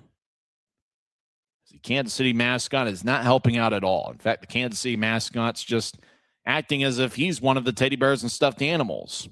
So Wilson with the goal. The assist went to Will Gavin and Jimmy Glenn. 3:39 into the second period. Mavericks have a 1-0 lead. As they're continuing to pick up the teddy bears and stuffed animals. Looks like a pretty good showing by the Kansas City fans. You got to give them the credit for that. As now Kansas City's mascot tries to help out, although I'm not sure that this mascot's helping out much. I think his name is Mac. And so everybody, I'm pretty sure the Mavericks had a little bit of fun in the locker room. I'm pretty sure every hockey team has some fun before Teddy Bear Toss night and talking about who's going to get the goal. And it's Hudson Wilson of all people.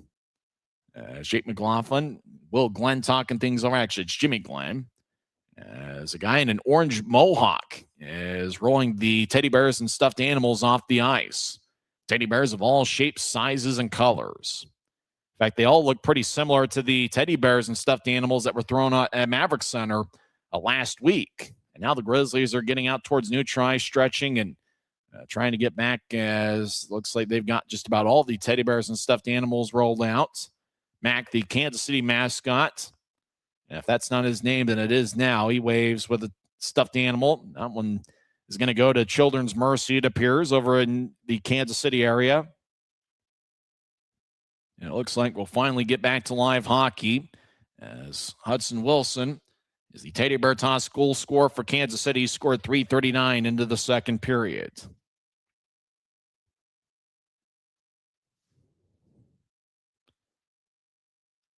So the draw is going to be at center ice.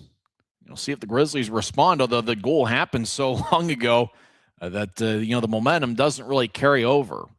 But the Grizzlies will look to put together some hardworking shifts to try to tie things up. The Grizzlies have a forward line. Reed Webster's out there on the right wing. Granton's out there, and John Gillette, as Gillette gets knocked off the faceoff circle.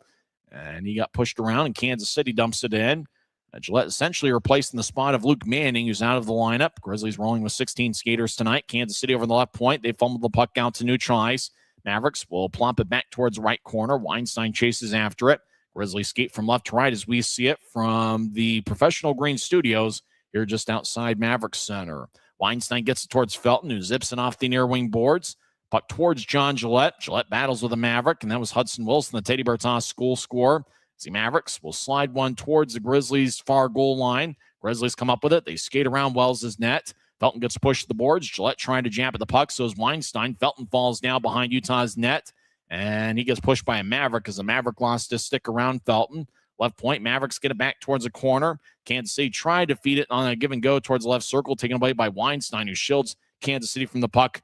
And a Maverick knocked over Weinstein from behind, and that's going to be a penalty as Casey Carew hit, or actually it was Randall, Jack Randall, the former Bridgeport Islander in the American Hockey League. He hit Weinstein from behind as Weinstein was trying to shield a different Maverick from the puck. Randall can't believe it, but he's going to go to the box for 2 minutes. 2 minutes for boarding. Jack Randall goes to the box. He is 5'10", 190 pounds, 25 years old, out of Carpentersville, Illinois. As Weinstein was shielding McCollum from the puck, and then, that's a dangerous hit.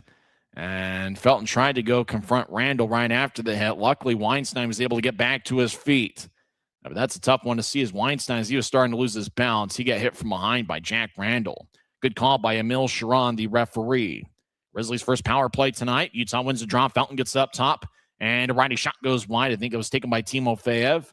As Utah gets up top to Christian Felton, who danced around with the blue line at his feet. Over to Genev in the right wing, just outside the circle now. He danced around. Genev feeds it back towards Felton, as Christian Felton will move to his left. Now he directs it back towards Genev, right side. Genev fires towards the net, and that's blocked away before it got towards Turnus, the goaltender, as Kansas City will carry it out towards neutral ice. Mavericks push to the middle of the ice. Kansas City skates down the middle. Backhand shot saved by Wells. Puck still alive. Now Kansas City scores. Mavericks get a shorty, and it's Luke Lohheit getting his 8th of the year. And the Mavericks take a 2-0 lead. Once the puck got towards neutral ice, they show the replay for watching on Flow Sports. Down the middle of the ice, just trying to get around Genev. And it looked like it wasn't the first chance. It was the rebound.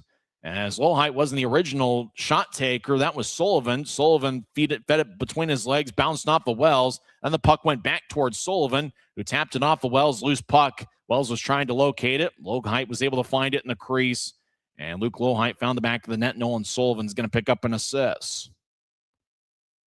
So it's 2-0 Mavericks. It's the 4th shorthanded goal allowed by the Grizzlies this season. Lohheit sporting a goatee, has a smile and a lighter moment on the Kansas City bench. As Grizzlies power play continues, 1:20 on a moving clock in the power play. Robbie Stucker skates around Wells' net. Stucker gets towards neutral ice. Now he'll drop it back across to Lebster on the right wing. Lebster over the offense line down the middle, veers off to the left. Lebster sweeps one towards the right side. Now up top towards Stucker from Barbashev. Across to Lebster's in the left point. As Lebster directs it to his right for Shea. Back to Stucker, over to Shea, who's got 4 power play goals this season. He'll feed it to the right goal line. Grizzlies collected with Gratton. Across towards Stucker. Now Lebster back towards Stucker. And Stucker fakes it towards Shea. Now Stucker moves to his left. As now Lebster back towards Stucker. Over towards Lebster to Shea, right wing. His sharp angled shot goes wide. Might have been as much of a pass as a shot as he was trying to find a cutter out in front. And the puck slides all the way deep into the Grizzlies zone. Lebster will drop it back towards the middle of the ice. Stucker gets it. 25 seconds left in the power play. Stucker fakes it to his left. Now try to gain the line. Kansas City will tap it back towards the center red line, although it looks more orange than red. Grizzlies enter the zone as Shea towards the right wing, dangling back and forth. Lefty shot saved by Turnus. He holds on. Shea trying to get it high, but Turnus just kind of collected it about near his left shoulder, and he was able to hold on to the puck with 13:30 left in the second. So, shorthanded goal scored by the Mavericks. Lohheit got his 8th goal of the season. Nolan Sullivan picked up his 9th assist. And looked like he was crowned off the right shoulder there as Shea tried to fire it stick side over Turnus. And if he would have gotten it up another 2 or 3 inches, Shea could have had a power play goal. 12 seconds left in the power play. Kansas City wins the draw, and they'll zip it past a Grizzly player up top, and that was Salem. It goes towards Wells, who plays behind his net. Coming out of the box, we didn't actually get to see who the Maverick was. Actually, it was Jack Randall. Randall comes out of the box, game 5-on-5. Grizzlies down the middle of the ice. Shot goes wide. It was taken by Gillette. Now back around the boards. Puck goes back to neutral ice. Colby Enns will fire it back in as Turnus plays behind his net. 7 minutes into the second period. Arm is raised by the linesman, delayed offside. So Grizzlies are up to 7 shots. Kansas City has 12. Mavericks have a 2-0 lead. They scored 2 goals in this first segment of play, as Lowhite scored the shorthanded goal, and Hudson Wilson scored the teddy bear toss goal. Mavericks lead 2-0 on the Utah Grizzlies Hockey Network. Mavericks' new bean-to-cup machines always deliver a freshly ground cup of coffee on demand, so you can enjoy any of our premium roasts at their best, day or night, hot or iced. Enjoy a fresh cup today. We're 20, and yeah, we're celebrating big. Because in 20 years, we didn't just make the gear. We made hockey cooler. They said we were too loud, too flashy, too different. They told us to tone it down. The Warriors don't tone it down. We go full throttle. And this is just the start. 20 years in and we're just getting warmed up. We're still the brand that makes the gear you can win in, chirping, partying. And if you thought we were bold before, just wait. The next 20 years start now. I'll see if the Grizzlies can put together some hard-working shifts as Kansas City scored 2 goals in the first segment of the second period. Hudson Wilson got the Kansas City teddy bear toss goal. He scored 3:33 into the second period. And then the Mavericks scored a shorthanded goal as Luke Lowhite found the back of the net, assisted by Nolan Sullivan. As there's an even 13 minutes left in the second period. Last night, the Grizzlies got a 7-4 victory, and they were led mostly by that 4-goal first period in Utah at one point. Halfway through the second period, had a 5-0 lead. Kansas City put together a pretty good comeback bid, but the Grizzlies eventually won 7-4. Draws at neutral ice after the Grizzlies were called for offside, as Friesen will take the draws out there with Timofeyev and Danny Genev. Draw won by Utah, as Luke Salem will push it towards his right. Timofeyev will slice it in, as Turnus plays behind his net. Logan's his first name, wearing number 35. Puck slides along the near wing boards. Colby Enns chases after it in the Grizzlies zone. So does Luke Salem. Salem gets the puck. No icing on the play. Salem trying to locate it as he spins around over the near corner. As Grizzlies will tap it out to center ice. It was overled for Genev. Kansas City will fire it back into the left corner. Enns will get after the loose puck. He collects it behind Wells' net, as well as Enns trying to get towards Salem. Salem couldn't locate it. Puck goes back towards Kansas City ice. Utah drops it off. Skating down the middle, taking a lefty shot is Friesen. And saved by Turnus. He couldn't locate it. Now it's in front of him, and he covers up in front of the crease.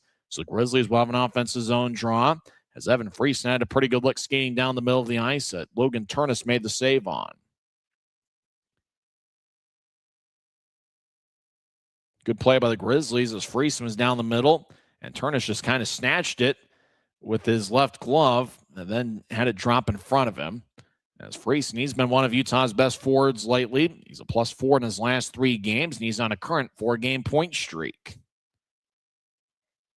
As Friesen has 3 goals and 1 assist in his last 4 games. Connors will take the drives out there with Gay and Shea. Connors wins the face-off as the puck goes back towards Cooper Gay.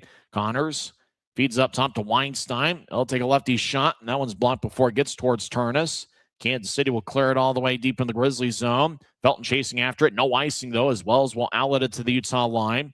Grizzlies, Cooper Gay on the back check. He loses his stick. Kansas City enters 2-on-2 from the right wing. Mavericks look to center it as they get double-teamed. Lefty shot, and that's blocked as Kansas City had their player lose their stick. Now Mavericks left wing. Shot. That one goes wide. There might have been a penalty on that back check. Kansas City's looking around for a call as there's 11:44 left in the second. Mavericks lead 2-0. Neil Shea looking around with Emil Sharon, and not sure a penalty was called either way. As Cooper Gay had lost his stick. Almost looked like Gay kind of eased up on the stick a little bit, trying to buy a call.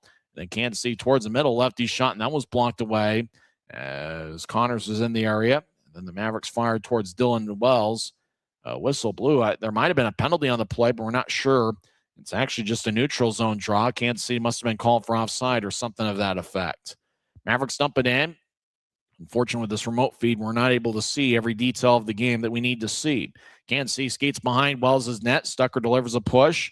Gillette in the area as Kansas City trying to play soccer near the puck as Grizzlies come up with it. As Reed Lebster will slide it ahead towards neutral ice. Grattan backhands it in. He tries to get around Crawford. Skating towards the puck and getting it is Zach Ewens. Wears number 7, UENS. As puck back to neutral ice. Kansas City racing after a loose puck. Grizzlies get their stride ahead of them as Utah gets it back towards the right wing for Noah Gansky, who strides along the wing towards center ice. Gansky whips it around the boards. Turnus cuts it off behind his net. Turnus with kind of an odd number of colors there. He's got the scarlet and gray of Ohio State, and the Mavericks were a little bit of orange and navy blue and white mixed into their jersey. So it's kind of an odd combination of colors there for Turnus in his net. As Reed Lepster comes with the puck, he's got 13 goals this season. 4 of them are game winners. He overled it for Genev. Puck goes deep in the Kansas City zone. As Genev skates towards the puck in the right corner, Enns gets pushed to the boards by number 25, Chase Brand. Brand didn't play last night. Puck goes back towards Kansas City. So they'll slide one across at center ice. Mavericks will skate in towards the left wing. Kansas City skates around Enns and around Utah's net. Mavericks now on the right wing. Kansas City towards the high slot. Lefty shot. Glove saved by Wells. He holds on with 10:13 left in the second as Enns, Salem, and Friesen build a 3-man wall in front of the crease. So Draw's going to be in the Grizzlies zone. Good job by Colby Enns, cutting off any shooting or passing angle from Jake McLaughlin as they show the replay. And then McLaughlin fired towards the net with a lefty shot, and Wells just kind of moved a little bit towards his left to make the save. So we're about halfway through the scheduled 60-minute affair. Nobody scored in the first period. In the first segment of the second period, Hudson Wilson found the back of the net for the Teddy Bear toss goal, and then Luke Lohheit scored a shorthanded goal. Grizzlies have scored 4 shorthanded goals this season. They've allowed 4 shorties. As action behind Wells' net, Grizzlies come out of the pile with the puck. Timofeyev will race out to center ice. Timofeyev moves it towards the left wing. As Felton gets the puck, he'll drop it back for Weinstein. His lefty shot is blocked before it gets towards Turnus. Now the Mavericks will sky it out towards center ice. Puck hippity hops towards Wells. As Weinstein takes the puck, he's over in the far corner. And so guided ahead. Grizzlies towards center ice. Kansas City picks it off. They just get towards the Utah line. Now the Kansas City Mavericks will pitch it in deep. Felton behind his net. As there's 9:35 on a moving clock, second period. Connors will skate horizontally towards his left. Now tap it off the boards and chase after it. Mavericks come back up with it. 2-on-2 at center ice. Mavericks will bounce one to the middle of the ice. As Kansas City will skate towards the left wing. Unfortunately, we can't tell the numbers all that well in these jerseys. The Grizzlies will backhand it towards center ice and beyond. Kansas City chasing after it. And icing's going to be on Utah with 9:14 left in the second. As Zach Ewens, who's a plus 11 this season, was striding after the puck. Ewens, 6'2", 201 pounds. So he's been one of Kansas City's best defensemen this season. Ewens used to play with the Savannah Ghost Pirates, a native of Belleville, Ontario. So Mavericks talk things over as Jackson Judding having a conversation with Landon McCollum. Christian Felton will take the draw for the Grizzlies.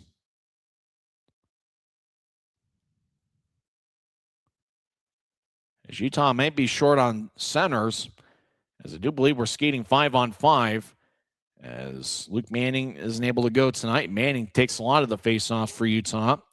As Grizzlies rolling with 10 forwards tonight off a Timofeyev skate. The Mavericks get it back deep behind Wells' net. 2-on-2 scrum. Felton looking nearby. Kansas City loses the puck off their stick. Neil Shea tried to sky it, but fanned on it. Mavericks towards the right wing. They try to kick it out in front. Nobody home but a Grizzly. As Timofeyev steers one angle left. Rink-wide feed off the boards. Shea chasing after it. Gets there about the same time as a Maverick. As Kansas City lose their bounce, Gillette gets the puck. He'll drop it back looking for Shea. Kansas City anticipated it and took the puck away. Mavericks will skip it in as they're in the middle of a line change. 8.5 minutes left in the second period. Mavericks lead 2-0. Grizzlies are looking for that comeback bid. Kansas City down the middle of the ice as the Grizzlies all over him like a cheap suit. As penalties going to be called on Gillette as he was battling with Jack Randall. Delayed penalty. Kansas City has a puck over in the left point. Gillette continues his battle. Cooper Gay touches it up. 8:10 left in the second period. Tripping is going to be the call. It looks like John Gillette's going to go to the box. It'll be Kansas City's second power play of the night. Mavericks lead 2-0. 8:10 the time remaining second period. This is the Utah Grizzlies Hockey Network. Since 1939, America First has helped people start businesses, buy homes and cars, and achieve their financial goals. Today, our top priority is still the financial success of you and your family, which is why we're giving new members $100 when they sign up for a basic savings and checking account, and another $100 when they upgrade to premium checking and enroll in and use direct deposit. So head to AmericaFirst.com today and join the credit union that always puts its members first.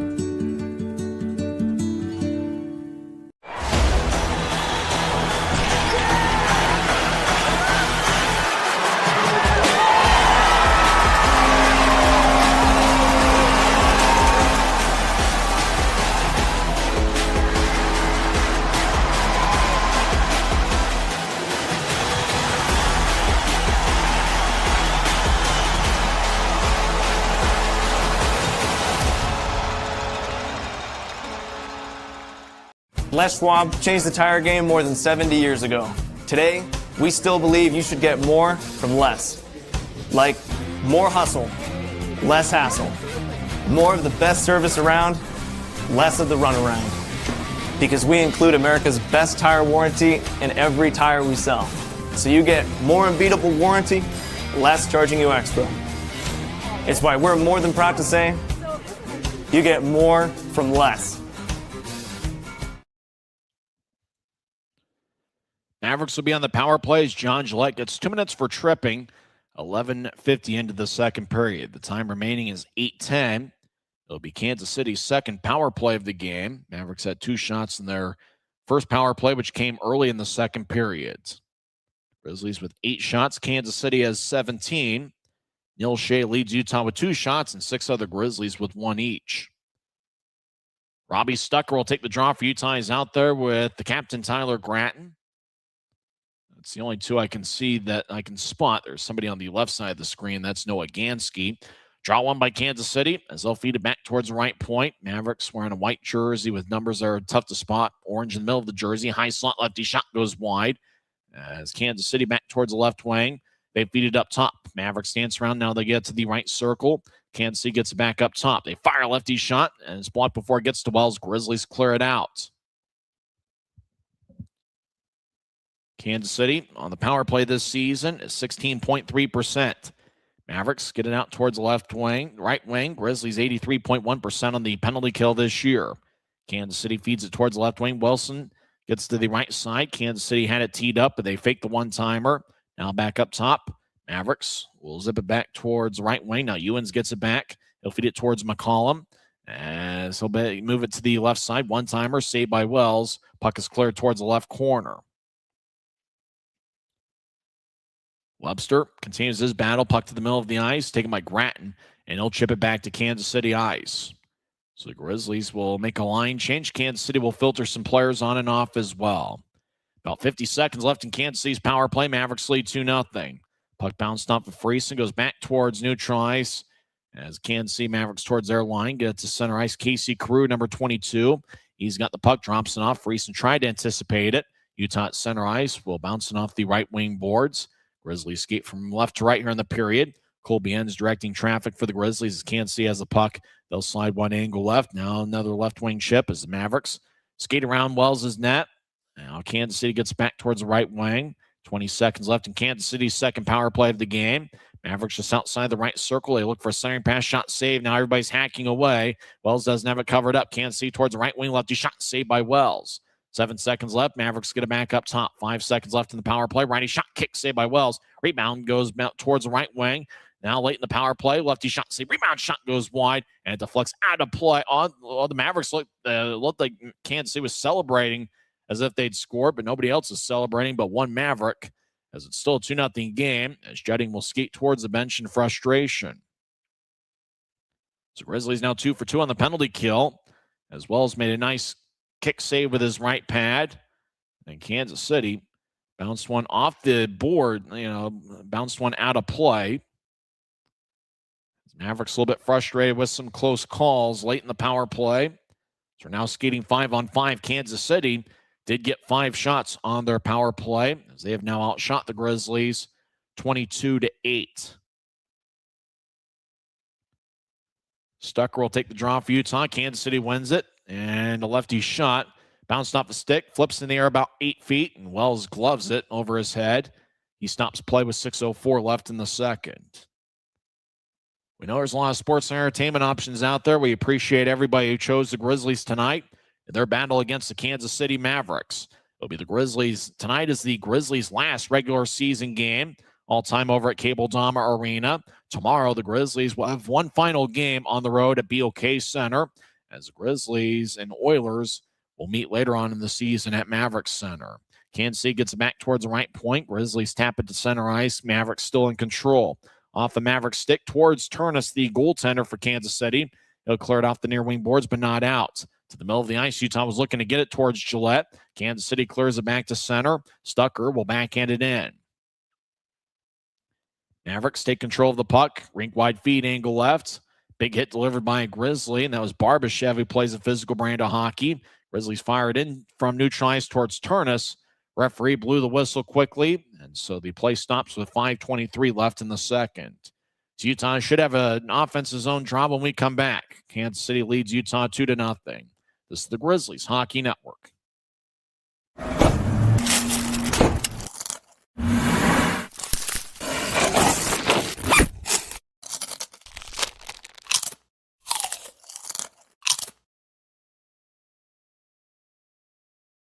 Les Schwab changed the tire game more than 70 years ago. Today, we still believe that you should get more from less. Like exclusive tires we design ourselves means more tires made for the roads that you drive, less compromise. And we include America's best tire warranty in every tire we sell. It's more unbeatable warranty, less charging you extra. And our 60-day satisfaction guarantee means you'll be way more satisfied and way less stressed. For all this and more, you get more from less. When you pay with the Nitro card at Maverick, you always save 10 cents or more on fuel every gallon, every day. And you could save a whole lot more thanks to Nitro Best Price. Pick up a Nitro card and upgrade your Adventure Club account today. The Grizzlies trail 2-0 late in the second period as they try to find a way to get on the board. Other action across the Mountain Division, with this being a 5 o'clock Mountain Division start. Not too many games in progress in the Mountain Division. Late first period, Allen leads Tulsa 2-0. Grizzlies will be at Tulsa's BOK Center tomorrow. Tulsa's got a record of 9-15. Spencer Asachuk and Braden Watts have the Allen goals. Getting underway in about a half hour from now, Rapid City is at Idaho. And at 8 o'clock, Wichita is at Tahoe. Evan Friesen will take the draw in the right circle. It's an offensive zone draw. Nolan Sullivan will take the face-off for Kansas City. Sullivan with 1 assist tonight. Friesen on a current 4-game point streak. Kansas City wins the draw, though, as the Mavericks will race out to neutral ice. Mavericks dangle back and forth cross center ice. And dumping it in is Lucas Sauter, number 86. As Salem gets tripped up over the near corner. And oddly enough, no call. As we'll just keep skating 5-on-5.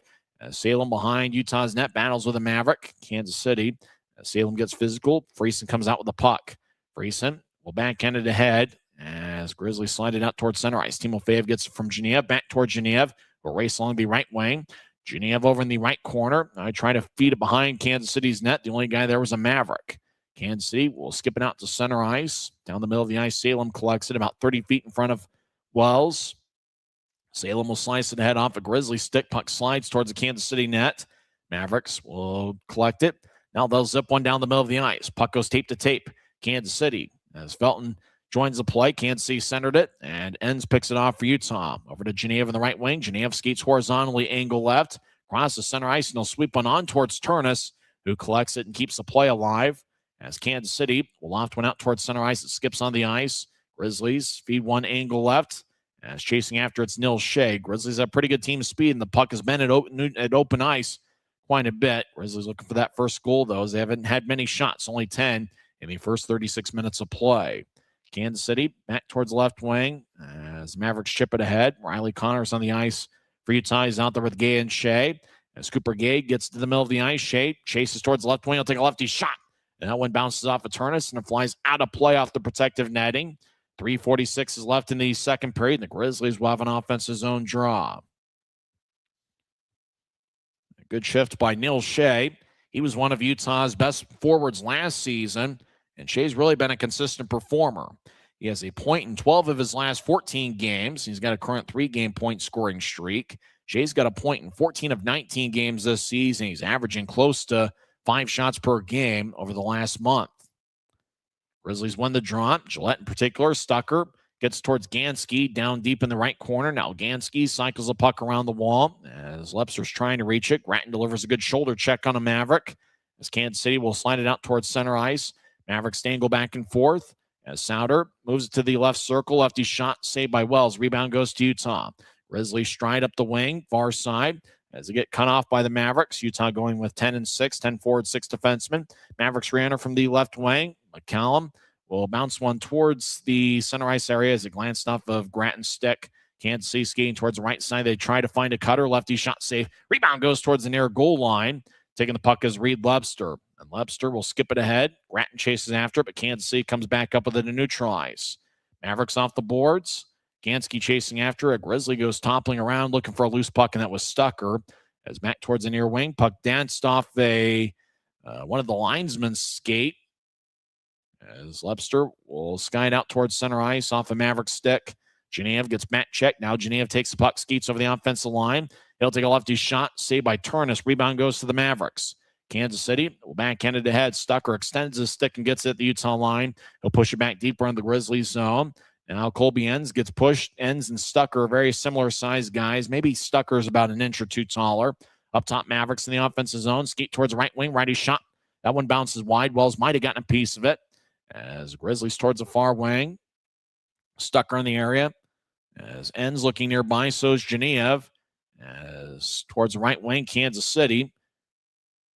Over to the right side. As they get spun around, Grizzlies will backhand it up but not out. It was gloved in the right point by Kansas City. 2 minutes left in the period. Lefty shot. And that one's blocked by Enns. Puck trickles back towards the left point. It's Kansas City. They fire a sharp angled shot saved by Wells. Rebound goes towards Lebster. As Lebster will get it back towards Stucker, who clears it towards the boards, and the Kansas City bench puck stays alive. Grizzlies are calling for icing with 1:40 left in the second. So the Mavericks had extended offensive zone time as McLaughlin fired a shot, rang off the far post. They show a replay. Kansas City pretty close to getting their third goal of the game. But the draw is going to be back in the Grizzly zone after Stucker was called for icing. Second of 5 regular season meetings between the Grizzlies and Mavericks. Kansas City will be at Maverick Center for a 3-game series on January 16th, 17th, and 18th. Secure tickets to UtahGrizzlies.com. Stucker will take the draw for Utah against Nolan Sullivan. As Kansas City wins the faceoff, the Mavericks have had a pretty strong edge in the faceoff circle tonight. Puck towards the near circle. Grizzlies move it back to center ice. Kansas City, though, back in control. Mavericks push it in. Wells behind his net. Cuts it off. Drops it for Colby Enns, who spins along the far wing boards. And the puck goes deep into the Mavericks zone. Utah fits in a much-needed line change. Kansas City out towards center ice. They've got good team speed. Mavericks over the offensive line. Justin Janicki, the Notre Dame product, moves it towards the left goal line. Back up top, but he passes wide of Marcus Crawford and slides deep into the Mavericks zone. Kansas City with a record of 15-7, 1-1. They are 6-6 at home. They've been a strong road club this season, winning 9 of 12. Grizzlies fan on a pass towards neutral ice, and they get belted. Now Utah will ice it as play stops with 49.9 seconds left in the second. So draw comes back towards Dylan Wells. Marcus Crawford's in his 4th different season as a Maverick, because he's in his 2nd year and his 2nd stint with Kansas City. Crawford played with the Mavericks for 2 years, from 2020 through 2022. Then he spent 2 years in the EIHL with the Cardiff Devils. It's his 2nd year back in his 2nd stint as a Maverick. He was named the league's All-Star Game MVP back in 2022. Slot shot is blocked. Now lefty shot from the left wing. Saved by Wells. Puck still alive. Kansas City back behind Utah's net. Wells looks over his left shoulder. 35 seconds left in the period. Felton delivers a push to a Maverick on the boards. Now Connors gets hit. Play starting to get physical at Cable Dahmer Arena. As entering the offensive zone's Felton. He stops on a dime in the left wing. He gets double-teamed, hit by 2 Mavericks. 22 seconds left in the period. Neil Shea behind Kansas City's net as he continues to battle for positioning. Now a Grizzly gets knocked down as he tried to light up a Maverick. Now a Grizzly with a big-time hit in the corner. That was Barbashev. Many big hits over the last minute of play. As Barbashev, he's becoming a fan favorite for Grizzlies fans. After all, he's been a physical presence. 2 seconds left in the period. Grizzlies skeet down the middle. High slot. Lefty shot at the buzzer goes wide. And that was taken by John Gillette. And that will do it for 40 minutes over at Cable Dahmer Arena. As the Mavericks got a teddy bear toss goal from Hudson Wilson about 3.5 minutes in. And then shorthanded, the Mavericks took a 2-0 lead. And that was scored by Luke Lohide, who got his 8th of the year. So we'll see if the Grizzlies have a third period comeback in them. We did mention the stat going into the second period that Utah has struggled a bit when trailing after 2. It's a second game of a 3-3 for both clubs, as the Kansas City Mavericks will host Allen tomorrow, and the Grizzlies will get on a bus after tonight's game and head to BOK Center to face the Oilers tomorrow afternoon. We'll come back and recap the first 40 minutes and also go over some scores from around the four-letter league as well as NHL scores on this Saturday night and maybe some college football and NFL scores as well. Kansas City leads Utah 2-0 after 2 periods. This is the Utah Grizzlies Hockey Network. Grisby commutes to work by riding UTA. It gives him time to make friends and relax before arriving to the Maverick Center. But how can Grisby keep enjoying that feeling throughout the entire day? An idea! Utah Transit Authority, proud sponsors of the Utah Grizzlies. From commercial to recreational truck accessories, Mountain Land Truck Outfitters has got what you need. Flatbeds, spray and bed liners, lifts and leveling kits, wheels and tires. Mountain Land Truck Outfitters proudly uses a brand you know and trust. And with our experienced, knowledgeable, and friendly staff, your visit here will be informative and enjoyable. Stop into our convenient location in Provo at 265 South 100 West or call 801-225-4637 to get a quote for your fleet or individual truck. Mountain Land Truck. Every new day is a chance to be kinder to your body and your mind. U of U Health is here to help you build strength and confidence every day. Let us help you be a better you. U of U Health, official health partner for the Utah Jazz, Utah Hockey Club, Utes Athletics, and the Utah Grizzlies. Take the first step today at uofuhealth.org. Welcome back to Grizzlies hockey. We're through 2 periods over at Cable Dahmer Arena. And Kansas City leads our Grizzlies 2-0. I'm Tyson Whiting, hanging out in the Professional Green Studios just outside the Grizzlies team store at Mavericks Center. Nobody scored in the first period. Kansas City outshot Utah 9-5. In the second period, Mavericks outshot the Grizzlies 15-7, and Kansas City's doubled up Utah in the shot count 24-12. Well, it's Teddy Bear toss night over at Cable Dahmer Arena. Hudson Wilson had an open look in the right circle, and he fired a wrist shot stick side past Wells, 3:39 in. And with that, looked to be a pretty good showing of teddy bears and stuffed animals. Might be pretty similar to the showing that Grizzlies fans had for Teddy Bear Toss night. Hard to really tell who had more. But Wilson scored 3:39 in. It's his second goal of the season. Will Gavin and Jimmy Glenn picked up the assists.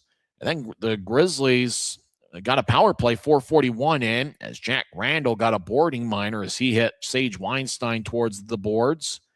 And shorthanded, Kansas City was able to find the back of the net. Nolan Sullivan picked up a rebound and then bounced one off of Wells. And then Lowhite was in front of the crease, and Lowhite got the rebound from the Sullivan shot and fired it past Dylan Wells, as well as tried to extend his right pad out, but Lowhite found some room and was able to slide it past the goal line to give the Mavericks a 2-0 lead. As Lowhite scored 5:14 into the second period. It's the fourth shorthanded goal allowed by the Grizzlies this season. Utah has scored 4 shorties this year. Of the 12 shots Utah has taken, Danny Genev leads the way with 3 shots. Genev is usually good for 3 or more shots in most of the games he's been in this season. Evan Friesen, Neil Shea, and John Gillette each have 2 shots. I believe Gillette's second shot came right at the second intermission buzzer. For Danny Genev, he has 3 or more shots in 13 of his last 16 games, and now he can make it 14 of his last 17. He came into play second among all-league rookies in shots, and he had 85 shots coming into play tonight. Now you can give him 3 more for 88, which does lead the Grizzlies club. For Kansas City, it looks like Luke Lowhite has 4 shots, but the leader in the clubhouse is Jack Randall, who has 5 shots. Lowhite with 4, 3 shots each for Judding and Nolan Sullivan. Kansas City, they had a pretty strong top forward line last season, but they have moved on. So it's a little bit more of a new bunch for Kansas City in terms of their forwards, although they do bring David Cotton back from last season's club. Sullivan was part of last season's club as well. But you got to say that Lowhite's been one of Kansas City's best forwards, and Jack Randall's really showed up and has been strong for Kansas City as well. In net, Kansas City's Logan Turnus has saved all 12 shots he has seen. Utah's Dylan Wells has saved 22 of 24. Grizzlies' penalty kill has been on point tonight. They're 0 for 2 on the penalty kill. The Grizzlies are 0 for 2 on the penalty kill and 0 for 1 on the power play. So we'll see if the Grizzlies can get something going early in the third period to try to climb back into this one. Other action across the league. It's a very busy night in the four-letter league. One other Mountain Division game in progress as of right now. And after one period, Allen leads Tulsa 3-0. As Spencer Asachuk, Braden Watts, and Trevor Ladon each found the back of the net. Allen is 12-9-3 on the season. Tulsa is 9-15. Don't forget the Grizzlies will be at BOK Center to face the Oilers. Both teams will be in a 3-3. In fact, most teams in this league will play 3 games in a 48-hour stretch. Last night, Tulsa lost 5-3 to Allen. So far tonight, after one period, Allen leads 3-0. And the Grizzlies will be at BOK Center tomorrow afternoon. Face-off will be at 2:05 in the Mountain Time Zone. And pregame coverage will begin at 1:50. Thomas Sukanik is getting the start in net for Tulsa. He has saved 12 of 15. Getting underway in about a half hour from now, Rapid City is at Idaho. And at 8 o'clock, Wichita is at Tahoe. Other action in the league, Brett Budgel scored for Bloomington 19:30 in. Bloomington leads Kalamazoo 1-0. Early second period, Fort Wayne leads Cincinnati 2-1. Late second period, Toledo is opening up a can. Brandon Hawkins has 3 goals, and the Walleye lead the Iowa Heartlanders 6-1. After 2 periods, Florida leads Savannah 3-2. Former Grizzly Taryn Pfizer scored a goal 6:04 into the second period. Former Grizzly goaltender Will Cranley is in net for Florida. And after 2 periods, Cranley has saved 23 of 25. Florida leads Savannah 3-2. After 2 periods, Greensboro and Wheeling are tied at 1. Also after 2 periods, Adirondack has a 3-1 lead over Reading. Late third period, Orlando leads South Carolina 5-0. Finals in the league, Trois Rivières defeats Maine 3-0. In overtime, Louis Bidon scored 3:27 in as Guy Carenza's Atlanta Gladiators get a 2-1 overtime victory over the Greenville Swamp Rabbits. Atlanta's record goes to 18-6 on the year. Jeff Carr's Norfolk Admirals get a 3-0 victory over the Worcester Railers. It was Poulter for Norfolk getting a 22-save shutout. So that's the action across the league.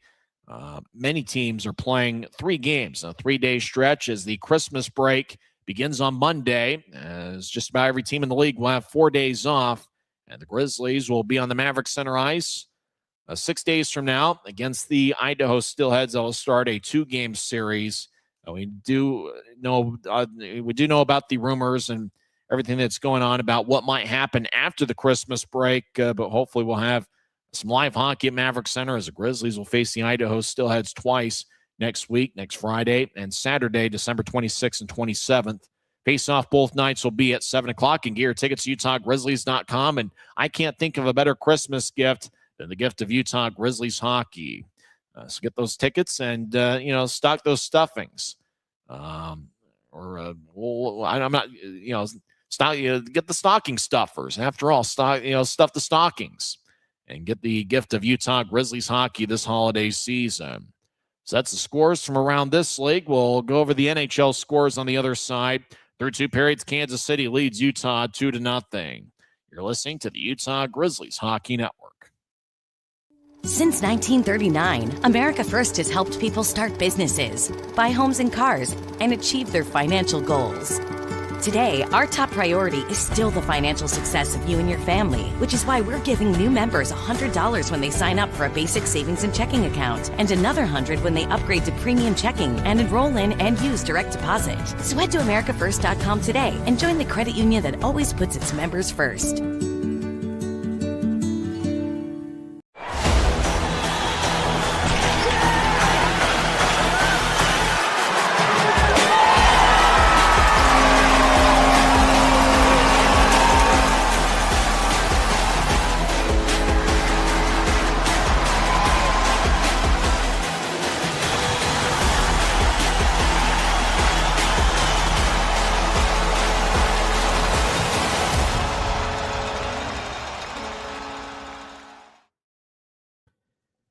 Welcome back to Utah Grizzlies hockey. St. Louis Blues scored 3 unanswered third-period goals as they defeat the Panthers 6-2, and that game was played in Florida. So big road victory for the St. Louis Blues, 6-2 over Florida. Sabres in a shootout get a 3-2 win over the Islanders. Josh Norris with the shootout game winner for Buffalo. Just switched general managers recently. Josh Stone had 1 assist for the Sabres in the victory. Wild over the Oilers, 5-2. Senators get a 6-4 victory over the Blackhawks. Big night for Brady Tkachuk, who scored 2 goals. And Tkachuk hopefully will be part of Team USA a couple months from now over in the Olympics. Red Wings get a 5-2 victory over the Capitals. And in a shootout, Panarin got the game winner as New York defeats Philadelphia 5-4. Rangers were outshot 32-27. Games in progress. After 2 periods, Boston leads Vancouver 3-2. Also after 2 periods, Canadiens lead Pittsburgh 3-0. Josh Anderson, Owen Beck have 2 of the Montreal goals. That's not the Josh Anderson that played for the 2018-2019 Grizzlies. After 2 periods, Hurricanes and Lightning are tied at 3. Carolina scored 3 unanswered first-period goals, and Tampa responded with 3 second-period goals. Charles-Edouard Dastu picked up an assist on the Braden Point goal, which was Tampa's second of the second period. And so Dastu with 1 point tonight. He now has 7 assists for Tampa Bay this season. They head to the third period. Carolina and Tampa Bay are tied at 3. After 2 periods, Maple Leafs and Predators are tied at 2. At 8 o'clock, the Golden Knights are at the Flames. Blue Jackets are at the Ducks, and the Kraken are at the San Jose Sharks. Interesting action in college football as Miami defeated Texas A&M 10-3. So they advance in the college football playoffs. Ole Miss got a big victory against Tulane. The final score of that game was 41-10. And halfway through the second quarter, Oregon leads James Madison 27-3. 2 games in the National Football League. Eagles got a 29-18 victory over the Washington Commanders. Eagles go to 10-5 on the season. Commanders are just 4-11. And after 1 quarter, over in Chicago, Green Bay leads the Chicago Bears. Actually, that game is scoreless. Green Bay is 9-4-1. Chicago is 10-4. That game has 13 minutes left in the second quarter. Kind of thinking about the Chicago Bears. They're thinking about building a stadium over in northern Illinois, which oddly enough, about 30 years ago, they were talking about building a stadium in Gary, Indiana. And that looks to be a similar spot as to where they're thinking about building a new stadium for the Chicago Bears. But would it really be the Chicago Bears if they played in the state of Indiana? I'm not entirely sure about that. One NBA game of note getting underway in about a half hour from now. The 15-2 Orlando Magic take on the 10-16 Utah Jazz. In men's college basketball, late second half, the University of Utah leads Eastern Washington 91-72. Well, the Grizzlies are looking for a third period comeback as Kansas City leads Utah 2-0. We'll come back and have third period on the other side. You've been tuned into the second intermission report on the Utah Grizzlies Hockey Network.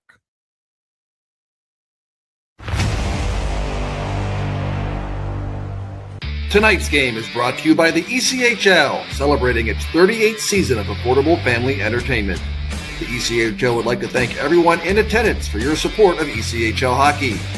The ECHL would also like to recognize the following league sponsors: AMI Graphics, exclusive signage provider; Athletic Knit, official jersey supplier; Baron Rings, official championship ring supplier; BFL Canada Insurance and Sutton Special Risk, sponsors of the 2026 ECHL Hall of Fame induction ceremony; Dash, official mobile auction platform; The Fairley Group, official commercial insurance provider; Flow Sports, exclusive streaming provider; Hotel Planner, official hotel reservations partner; Howie's Hockey Tape, exclusive hockey tape and lace provider; In Glasgow, exclusive puck provider; Prolific One, exclusive secondary ticketing partner; and Warrior, exclusive on-ice equipment provider and title sponsor of the 2026 ECHL All-Star Classic.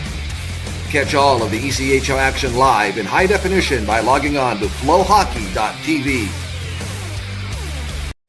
Grisby commutes to work by riding UTA. It gives him time to make friends and relax before arriving to the Maverick Center.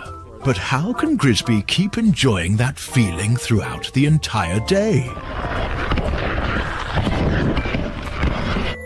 An idea! Utah Transit Authority, proud sponsors of the Utah Grizzlies.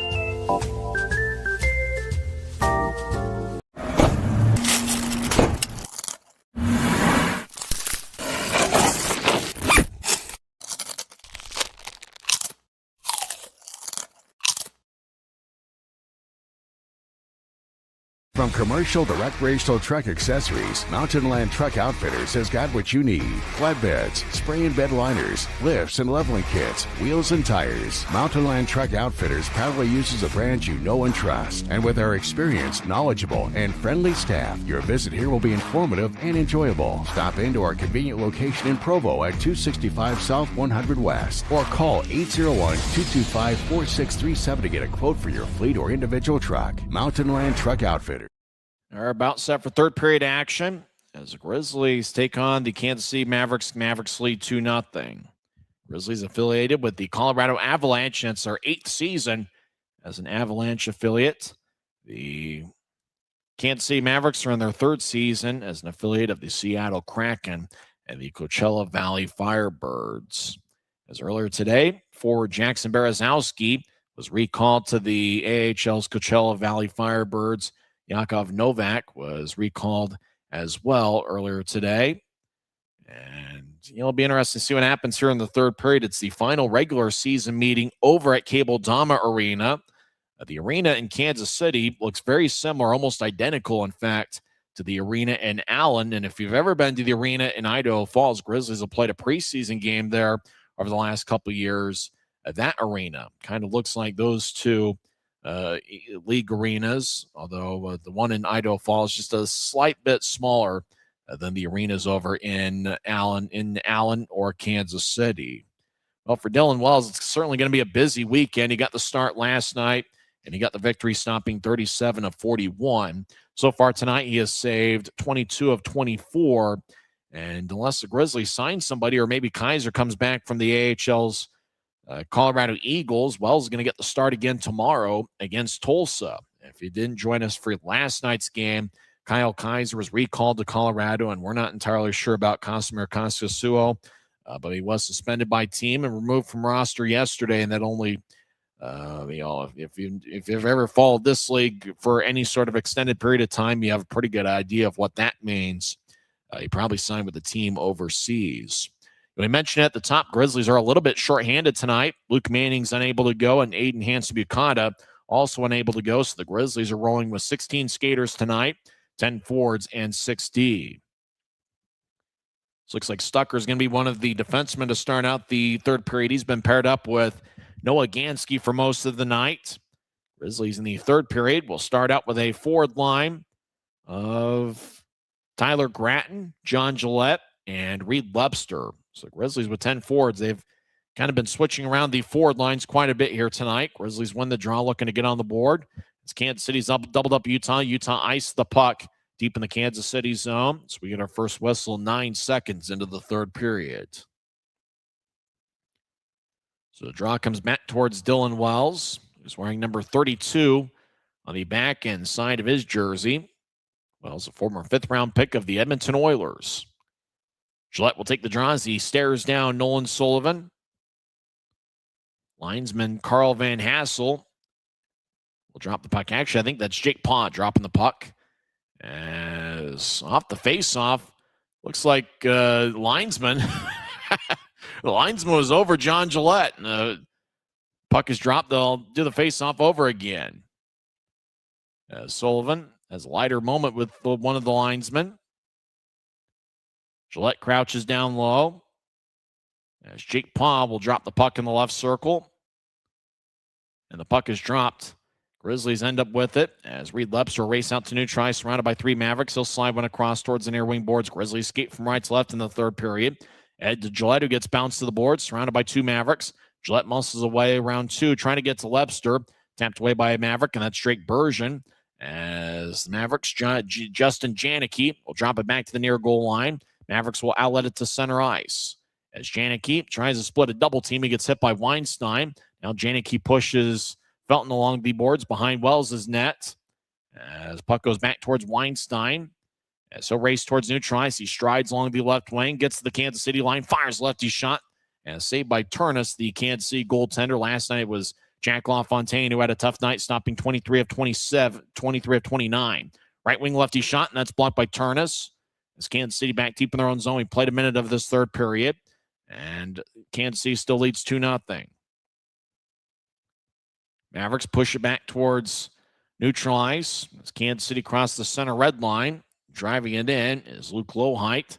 Fires onto Wells. Cooper Gay skates around Wells' net. Gay shields Kansas City from the puck, gets towards center ice, one-hands it in deep. Gay's one of the stronger members of the Grizzlies. 229 pounds. He moves around pretty well for his size. Out towards the right side, as Cooper Gay delivers a push. Gay's got an NHL contract with the Colorado Avalanche. Rink-wide feed, angle left is off the boards. Grizzlies push it back to neutral ice, Kansas City territory. Now the Mavericks right wing skate over the offensive line. Carew fires a righty shot that goes wide. As now behind Wells' net, Felton delivers a hit. Grizzlies bounce one towards Shea, who's got good hands. He'll backhand it to the middle of the ice. Grizzlies over the offensive line. As they'll lay it for Timofeyev. Timo back towards the left goal line. Backhand shot saved by Turnus. As a couple bodies laying in the crease, and Turnus has it covered up. Boy, Grizzlies with a pretty good look on the left wing. But Turnus was able to make the stop. As Friesen laid it for Timofeyev. As they show the replay back towards Friesen. Friesen's backhand attempt. It was denied by Turnus.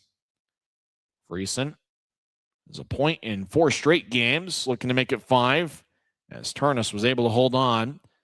It looked like Friesen tried to go low on Turnus, and on the backhand feed, probably wasn't able to, it would have been difficult to get it up high with how he was angled. Friesen will take the draw against Jackson Jutting. As a draw won by Kansas City. As the Mavericks race out to center ice, Grizzlies back defensively. Kansas City over the offensive line. We get a whistle as a Grizzly got belted at the Kansas City line. It looked like a Maverick delivered a basketball-style screen, and it should be a penalty. Well, it's either offside or it's a penalty as Gansky is laying on the ice. I think he's drawn a penalty. He shakes his head back and forth. I'm not sure if it's a penalty or if it's just offside. Draw's going to be at neutral ice. Gansky can't believe it, and neither can the rest of the Grizzlies. As Utah will switch up forwards. Maxim Barbashev will be on the ice with Reed Webster. Barbashev's certainly been a strong addition to the Grizzlies. He has an AHL contract with the Tucson Roadrunners, and Barbashev's played some good hockey over the last 5 games. Gillette will take the draw against Sullivan. Sullivan wins the faceoff, and I'm not sure about the faceoff percentage, but it seems like Kansas City's got a strong edge tonight. Puck towards the left corner. Now back to the near goal line. Kansas City in the offensive zone up top to Crawford. He'll fire it in deep. Now the puck to the middle of the ice. Kansas City skates in. Lefty shot saved by Wells. Everybody hacking away. Grizzlies get very aggressive in front of the crease. Wells covers up.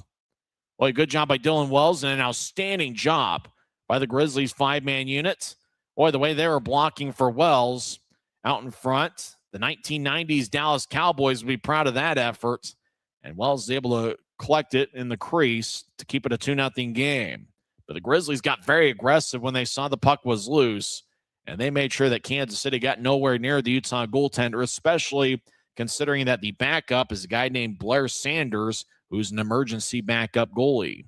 Puck ended up in the crease. Wells had it covered up, and it looked like a Maverick was trying to jab at that, and that was Lucas Sauter trying to jab at Wells. And the Grizzlies made sure to deny Sauter at every opportunity they could. Connors will take the draw. Jimmy Glenn kicked out of the faceoff circle. Chase Brand will take the draw. And the faceoff won by Kansas City. Boy, the Mavericks have a pretty strong edge in the faceoff circle here tonight, unfortunately. Out to the right point. Righty shot. Kick saved by Wells. Rebound goes towards Weinstein, who will tattoo it off the far wing boards. Now the Grizzlies race in 2-on-3. Cooper Gay loses his balance. He tried to drop one for Gratton. Gratton delivers a good back check on a Maverick. 2-on-2 scrum over in the far corner. As Connors Gets it on the right side. Righty shot. That one's blocked away by Turnus. Now Grattan down the middle. Lefty shot. Saved by Turnus.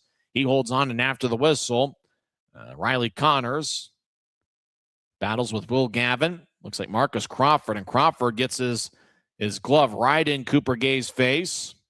Crawford likes to do that. He likes to do all that stuff after a whistle and make it look like he's not doing anything wrong. It looked like Grattan actually had 2 shots. Took 1 shot from the far circle and was kicked away by Turnus. Grattan got it back, and Turnus was able to make the stop. And Marcus Crawford just got right up in Cooper Gay's grill as the referee said, hey, don't do that. And Crawford's just saying Merry Christmas. I think that's what he was saying.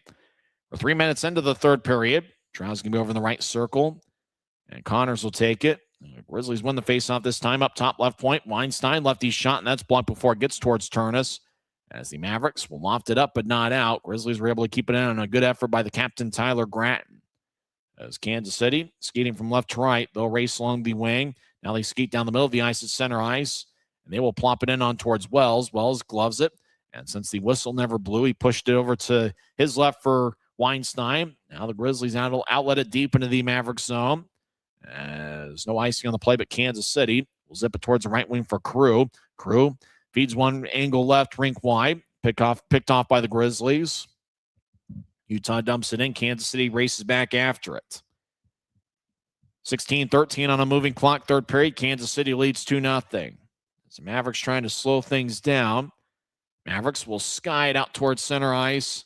Puck up deep in the Grizzlies zone. Wells raises his left arm, and the linesmen raise their right arm. Icing is on Kansas City with 16:03 left in the third.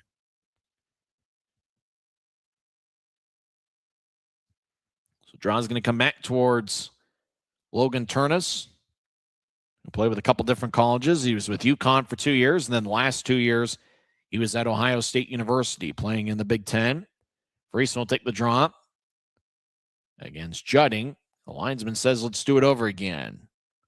Carl Van Hassel has the puck. Faceoffs over in the left circle. Friesen crouches down. Friesen, his first season as a pro. As the draw won by Kansas City after it looked like the puck was going towards Timofeyev after it bounced off the skate. Now the Mavericks will slide it all the way deep in the Grizzlies zone. Wells covers up, and after the whistle, Colby Enns delivers a push on Landon McCollum. As Grizzlies are going to go above and beyond to make sure they protect Dylan Wells this weekend. Luke Lemaster, number 6, out on the ice. Lemaster was with the Grizzlies in training camp and was with Utah on the first weekend of the regular season. And that was traded to the Kansas City Mavericks in a 3-way deal that involved the Cincinnati Cyclones. So it was almost like Lemaster went from Utah to Cincinnati, then Cincinnati flipped him almost immediately to Kansas City.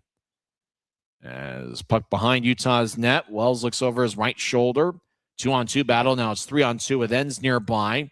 Enns trying to yank the puck away. Now Enns cuts off a Maverick. Puck slides towards the left corner. Timofeyev off his stick. As Kansas City dance around, Timofeyev knocks down a Maverick at the blue line. As dumping in is Evan Friesen. He skates after along with Neil Shea and a couple Mavericks. Kansas City along the far side. They'll push it back to center ice. Stucker dancing around. Now he enters from the left wing. Stucker stops on a dime. He'll get it towards Shea. Now Friesen lefty shot. That one's blocked away, and it goes out of play with 15:11 left in the third. As Logan Turnus in his Ohio State gear. And now some pushing and shoving after the whistle. Looked like Hudson Wilson wanted to get after it with Friesen. Hudson Wilson, the Teddy Bartas school scorer. He scored 3:33 into the second period.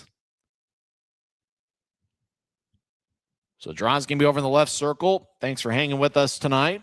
We'll be back on the air tomorrow afternoon. 1:50 pregame show, 2:05 faceoff. Grizzlies take on the Tulsa Oilers in the final game before the Christmas break.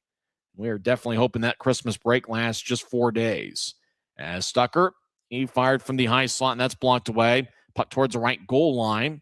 As Kansas City will zip it ahead. Mavericks 2-on-3, cross center ice, and they'll push it in. Stucker chasing after it. Icing is on Kansas City with 14:54 left in the third. So Mavericks just trying to slow the game down a little bit. And I think the Grizzlies are trying to initiate some action here to get something going offensively. Utah all year has kind of been in the middle of the pack in many statistical categories, including goals per game, although Utah does have 11 goals in the last 2 games. Grizzlies are 13th in the league, averaging 3.12 goals per game. And they're 10th in the league in shots per game at 31.76. Kansas City wins the draw. They're in their own zone, skating from left to right, as they'll tattoo it off the near wing boards as they get around Robbie Stucker. I believe that's number 28, Justin Janicki. Now the Mavericks towards the left wing. Lefty shot saved by Wells. Rebound gets kicked back up top. Mavericks over in the left wing. Souder had to reverse his field to go after a loose puck. And it goes to center ice. Cooper Gay trying to shovel it in. Didn't go very far. Mavericks will move it back to the right side. They cross center ice. As Janicki gets spun around by Weinstein. As Janicki gets divorced in the puck, Weinstein will plop it ahead but not out. As the Mavericks towards the right wing. As they'll cut it towards the right circle. They get around Felton. As puck slides back towards the right corner. Felton in the area along with a couple Mavericks. Kansas City moves to the middle of the ice. Lefty shot by McLaughlin. That one might have been blocked away by Wells, as it would have been outside the cage even if Wells didn't get a piece of it. Kansas City slides it from one corner to the other. Loose puck. Weinstein gets it ahead. Puck goes to neutral ice, and it slides into the Kansas City zone. Mavericks race after it. As no icing on the play. Grizzlies make a full line change. 13:45 on a moving clock, third period. As Grizzlies being aggressive defensively, as Utah's kind of picked up the tempo. Big time hit to Tyler Granton on a Maverick. Left point, Salem lefty shot, and that's blocked. Kansas City comes back the other way. 2-on-4. Mavericks over the offensive line. As they try to get around Salem. Puck slides to the middle of the ice. Grizzlies will fire it off the glass. Puck hipping out to center ice. Kansas City will re-enter. Luke Lemaster, the Wisconsin product, will skate towards the right corner. As Lemaster on the back check. Salem pushes Lemaster. Both guys wear number 6. As the puck slides from one corner to the other. Kansas City chasing after a loose puck. Grizzlies over in the area. As a player lost his glove. Timo Feyev in the area. As Kansas City gets it up top. Left point. Mavericks get it back towards Lemaster on the right side. Slap shot. Kick saved by Wells. Rebound. And Kansas City fanned on the rebound attempt in the left wing. Grizzlies will guide it out towards center ice. They'll make a much-needed line change. Kansas City hustles after the loose puck. As Lemaster will get it out towards center ice. It goes off the stick of Lucas Souder. Grizzlies back towards the Kansas City line. They get it in. As turnover. It looked like Turnus got the loose puck before Lebster. Now the Grizzlies get it back. As Noah Gansky will backhand it ahead. And Kansas City takes it away. Right wing. Lefty shot hits the side of the cage. As the Grizzlies get it ahead towards Shea, but it's overled for him. Kansas City at neutral ice will pitch it in left wing. As Crawford throws a centering pass. Kansas City dangling back and forth. Shot kick saved by Wells. Oh, what a stop by the Utah goaltender. About 12 minutes left in the third period. And puck goes out of play. 12:02 is left in the third. Kansas City leads 2-0. As a fan comes away with a frozen vulcanized rubber disc. This is the Utah Grizzlies Hockey Network. From commercial to recreational truck accessories, Mountain Land Truck Outfitters has got what you need. Flatbeds, spray and bed liners, lifts and leveling kits, wheels and tires. Mountain Land Truck Outfitters proudly uses a brand you know and trust. And with our experienced, knowledgeable, and friendly staff, your visit here will be informative and enjoyable. Stop into our convenient location in Provo at 265 South 100 West or call 801-225-4637 to get a quote for your fleet or individual truck. Mountain Land Truck. Every new day is a chance to be kinder to your body and your mind. U of U Health is here to help you build strength and confidence every day. Let us help you be a better you. U of U Health, official health partner for the Utah Jazz, Utah Hockey Club, Utes Athletics, and the Utah Grizzlies. Take the first step today at uofuhealth.org. Action's gone back and forth here early in the third period. Kansas City still leads 2-0. Mavericks have outshot the Grizzlies 7-5 in the third period. Evan Friesen leads Utah with 4 shots. Neil Shea and Danny Genev have 3 shots. So they've combined for 10 of Utah's 17 shots so far. As they show both benches, John Mechanic, the Grizzlies head coach, and his assistant Ryan Anderson with Brooke Timoney, as well as I think we might have seen DJ McFarland over there as well. So faceoffs going to be in the Grizzlies zone in the right circle. Cooper Gay will take the draw. Utah's without Luke Manning. I think it's the first time that Manning has missed a game this season. It's game 26 of the regular year, and Manning has played in every one of them except for tonight.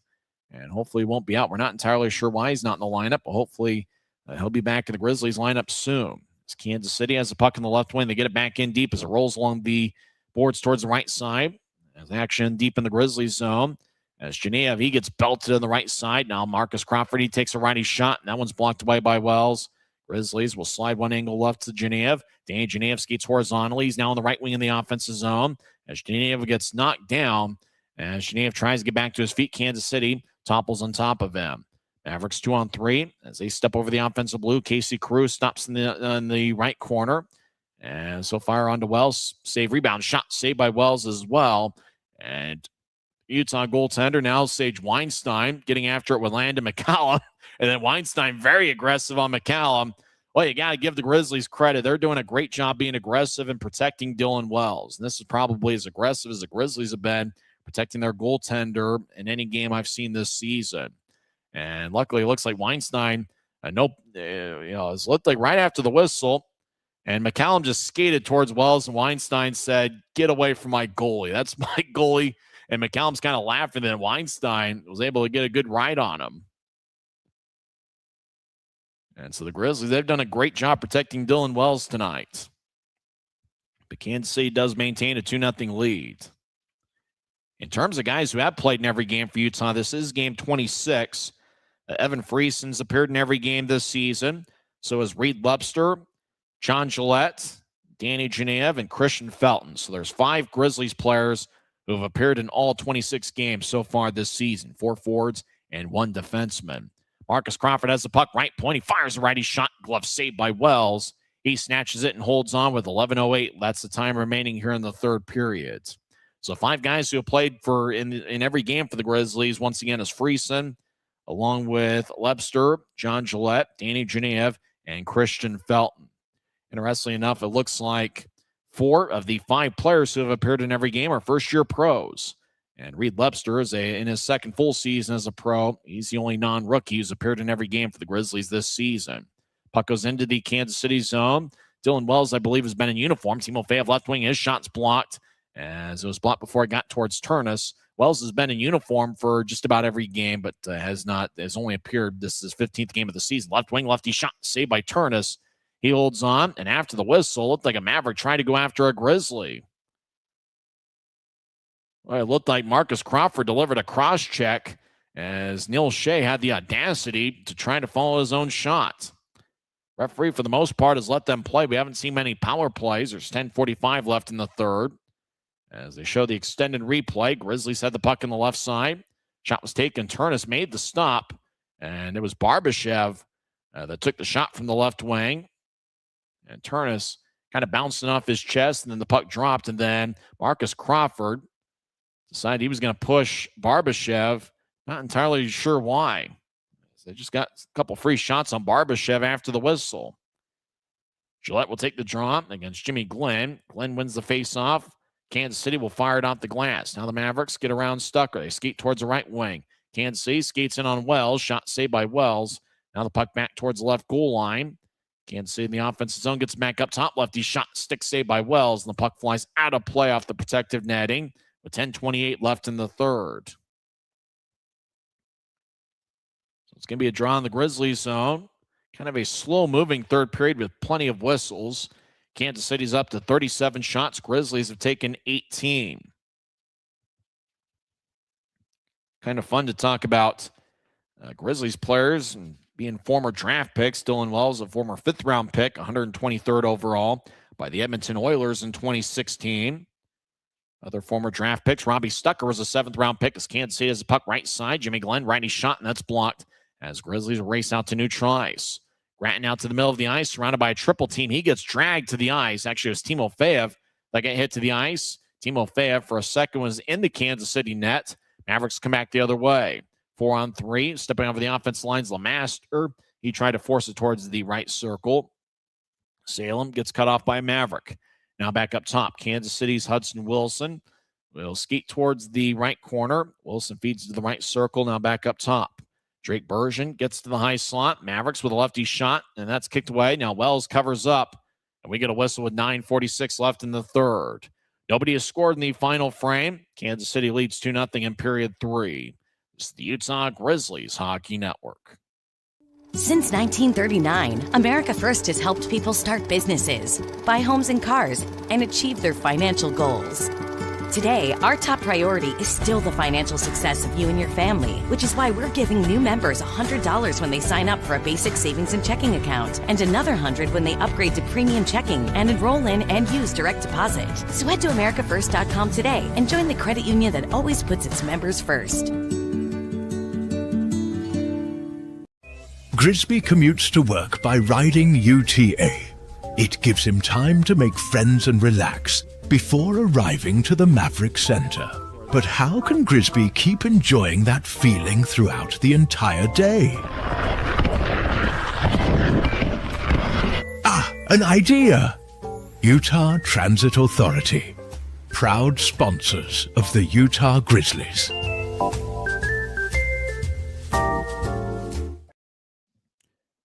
So we're halfway through the third period, and Kansas City still has a 2-0 lead as they got second period goals from Hudson Wilson and Luke Loheit. Loheit's was a shorthanded goal. We mentioned draft picks. We'll get through the Grizzlies' former draft picks between whistles. Maxime Barbashev, a former fifth-round pick back in 2022. He's been a standout for the Grizzlies over the last handful of games. As Weinstein talking things over, he's really built a lot of confidence, and he's played well over the last 3 weeks. Now, Robbie Stucker, former seventh-round pick in 2017, and then Wells, a former fifth-round pick in 2016. So there are 3 former NHL draft picks who are on the current Grizzlies roster. Connors will take the draw against Loheit, and the faceoff goes between the 2 Kansas City players up top, and it slides all the way deep into Kansas City zone. Marcus Crawford gets pushed by Shea, as Mavericks along the left wing get towards center ice. Kansas City will now skate horizontally towards their blue line. Cooper Gay challenging Kansas City. Now Gay gets hit in the left corner. Shea will bounce one looking for Riley Connors. Puck just kind of lifted off Shea's stick kind of funny. As Mavericks back deep in their own zone, Crawford behind his net. He'll get it towards Janicki. Will bounce it off the near wing boards as Connors and Shea chasing after it. Icing is on Kansas City, as there's 9:11 left in the third. Kansas City's David Cotton spotlighted on Flow Sports. 7 goals and 5 assists in 22 games. What's hilarious with these remote broadcasts between whistles, they never show players from the visiting team. Never. You'd love to spotlight you'd love to see a Grizzly player on Flow Sports and then talk about him, but they never show a player from the visiting team between whistles, unless they're sitting in the penalty box. Then they'll spotlight them as much as possible when they're in the box. Kansas City wins the draw. And that's not just Kansas City. That's literally every one of these remote broadcasts. And it's unfortunate this is the way we're doing things, but we're just having some fun along the way as we're in the Professional Green Studios just outside the Grizzlies team store at Maverick Center. Kansas City will zip one as one of the linesmen had to jump out of the way. Puck goes back into the Kansas City zone as the Mavericks wearing a white jersey, but the numbers are tough to spot as it's a orange middle of the jersey as Casey Crew delivers a push on a Grizzly. Now back up top as Utah will collect it at center ice. They get it ahead to Genev. He's got 3 shots on goal tonight. Genev centers it. Puck bounced off a Kansas City stick over to Genev, who skates towards a high slot. He fires lefty shot and it goes wide. As the Grizzlies still looking to get on the board tonight. Salem over in the left corner as Kansas City will brush it ahead. McCollum will feed it towards his left. It's off a Kansas City stick. Striding after the loose puck is Enns. He'll fire it off the glass. Grizzlies will race out to neutralize. Utah 3-on-3 as Salem gets back checked by McCollum. Salem rolls on the boards. As Kansas City back towards center ice, they'll move it to their right. Landon McCollum gets it off the wall. He stops before he gets to the right corner, and he gets hit from behind by a Grizzly, and that's Luke Salem, who's had a pretty good game. As Kansas City back towards the left corner, now they get back to the left circle. Mavericks feed it across, righty shot and a score. And that's Luke Lemaster, the former Grizzly. He gets some revenge on the team he was with training camp and started the regular season with. Lemaster gets his third goal of the year, and so that'll make it a 3-0 game. As Kansas City doing a good job working the puck around. Lemaster was all alone in the right wing. Lemaster started the year with the Grizzlies, fired at stick side past the Utah netminder. So that had to feel good for Luke Lemaster. Had 1 assist in 1 game with Utah earlier this season. He was a scratch in 2 of the 3 games in the opening weekend of the season. So Luke Lemaster, who's got a very youthful look, scores the goal. He's wearing number 6 for Kansas City. If I remember right, I think it was maybe number 25 for the Grizzlies. Utah has already rolled through quite a few players in the first couple months. Lemaster was number 25 for the Grizzlies earlier this season. As action in the Grizzlies zone is 3-0 Kansas City late in regulation. 7:18 on a moving clock, third period. As Grizzlies over in the right corner trying to jostle for positioning. Barbashev trying to yank the puck away from a pile. And now the puck slides behind Utah's net. Webster gets a loose puck. He'll slide it ahead about 30 feet towards Barbashev. Barbashev zips it towards his left. Connors over the offensive line, left circle. I looked to center, but there was no passing angle, and Connors really didn't have a shooting angle in the left wing. Now the puck's towards the right side. Webster gets it, and he'll drop it off as Webster gets pushed back to neutralize. Off the screen, Kansas City gets it. They'll tap it off the right wing boards. Maverick center from the left wing. As over to the left circle. Lefty shot saved by Wells. That shot was taken by Chase Brand, number 25. 6:39 left in the third. Mavericks lead 3-0 on second period goals from Hudson Wilson and Luke Lowhite. Now, third period goal by Luke Lemaster, which was assisted by Justin Janicki and Jackson Judding. And that was 12:17 into the third. So LL gets a goal by JJ and JJ. The assists were 2 guys that have the initials of JJ, Justin Janicki and Jackson Judding.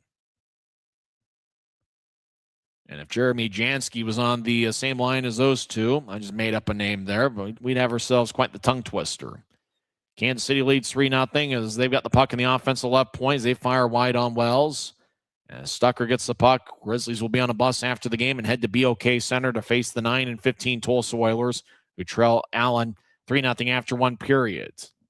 Scrum over in the far boards. Stucker and Gansky hold their ground as Friesen looks nearby. Friesen gets the puck out of the pile. Friesen skates towards Utah's backboards. About 6 minutes left in regulation. Now Stucker gets it for Utah. It's Robbie Stucker ahead towards Cooper Gay off his stick.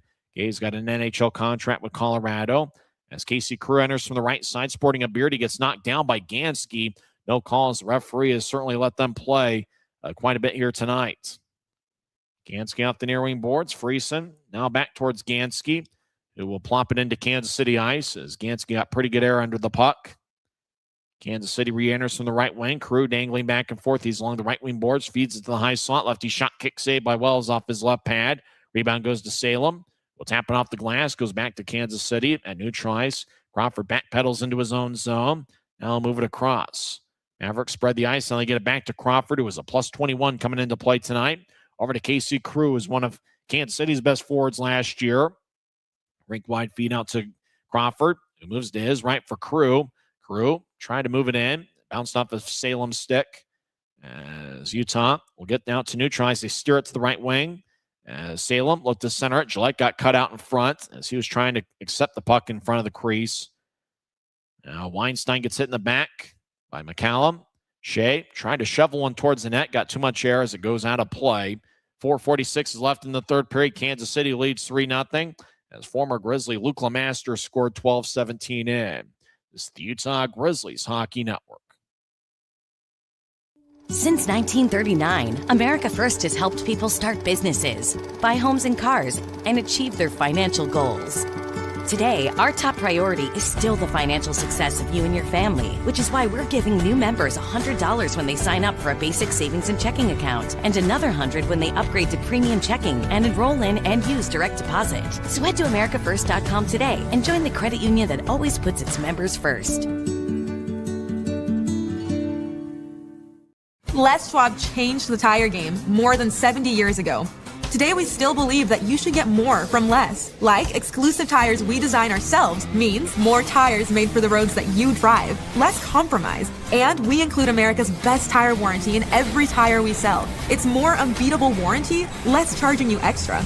And our 60-day satisfaction guarantee means you'll be way more satisfied and way less stressed. For all this and more, you get more from less.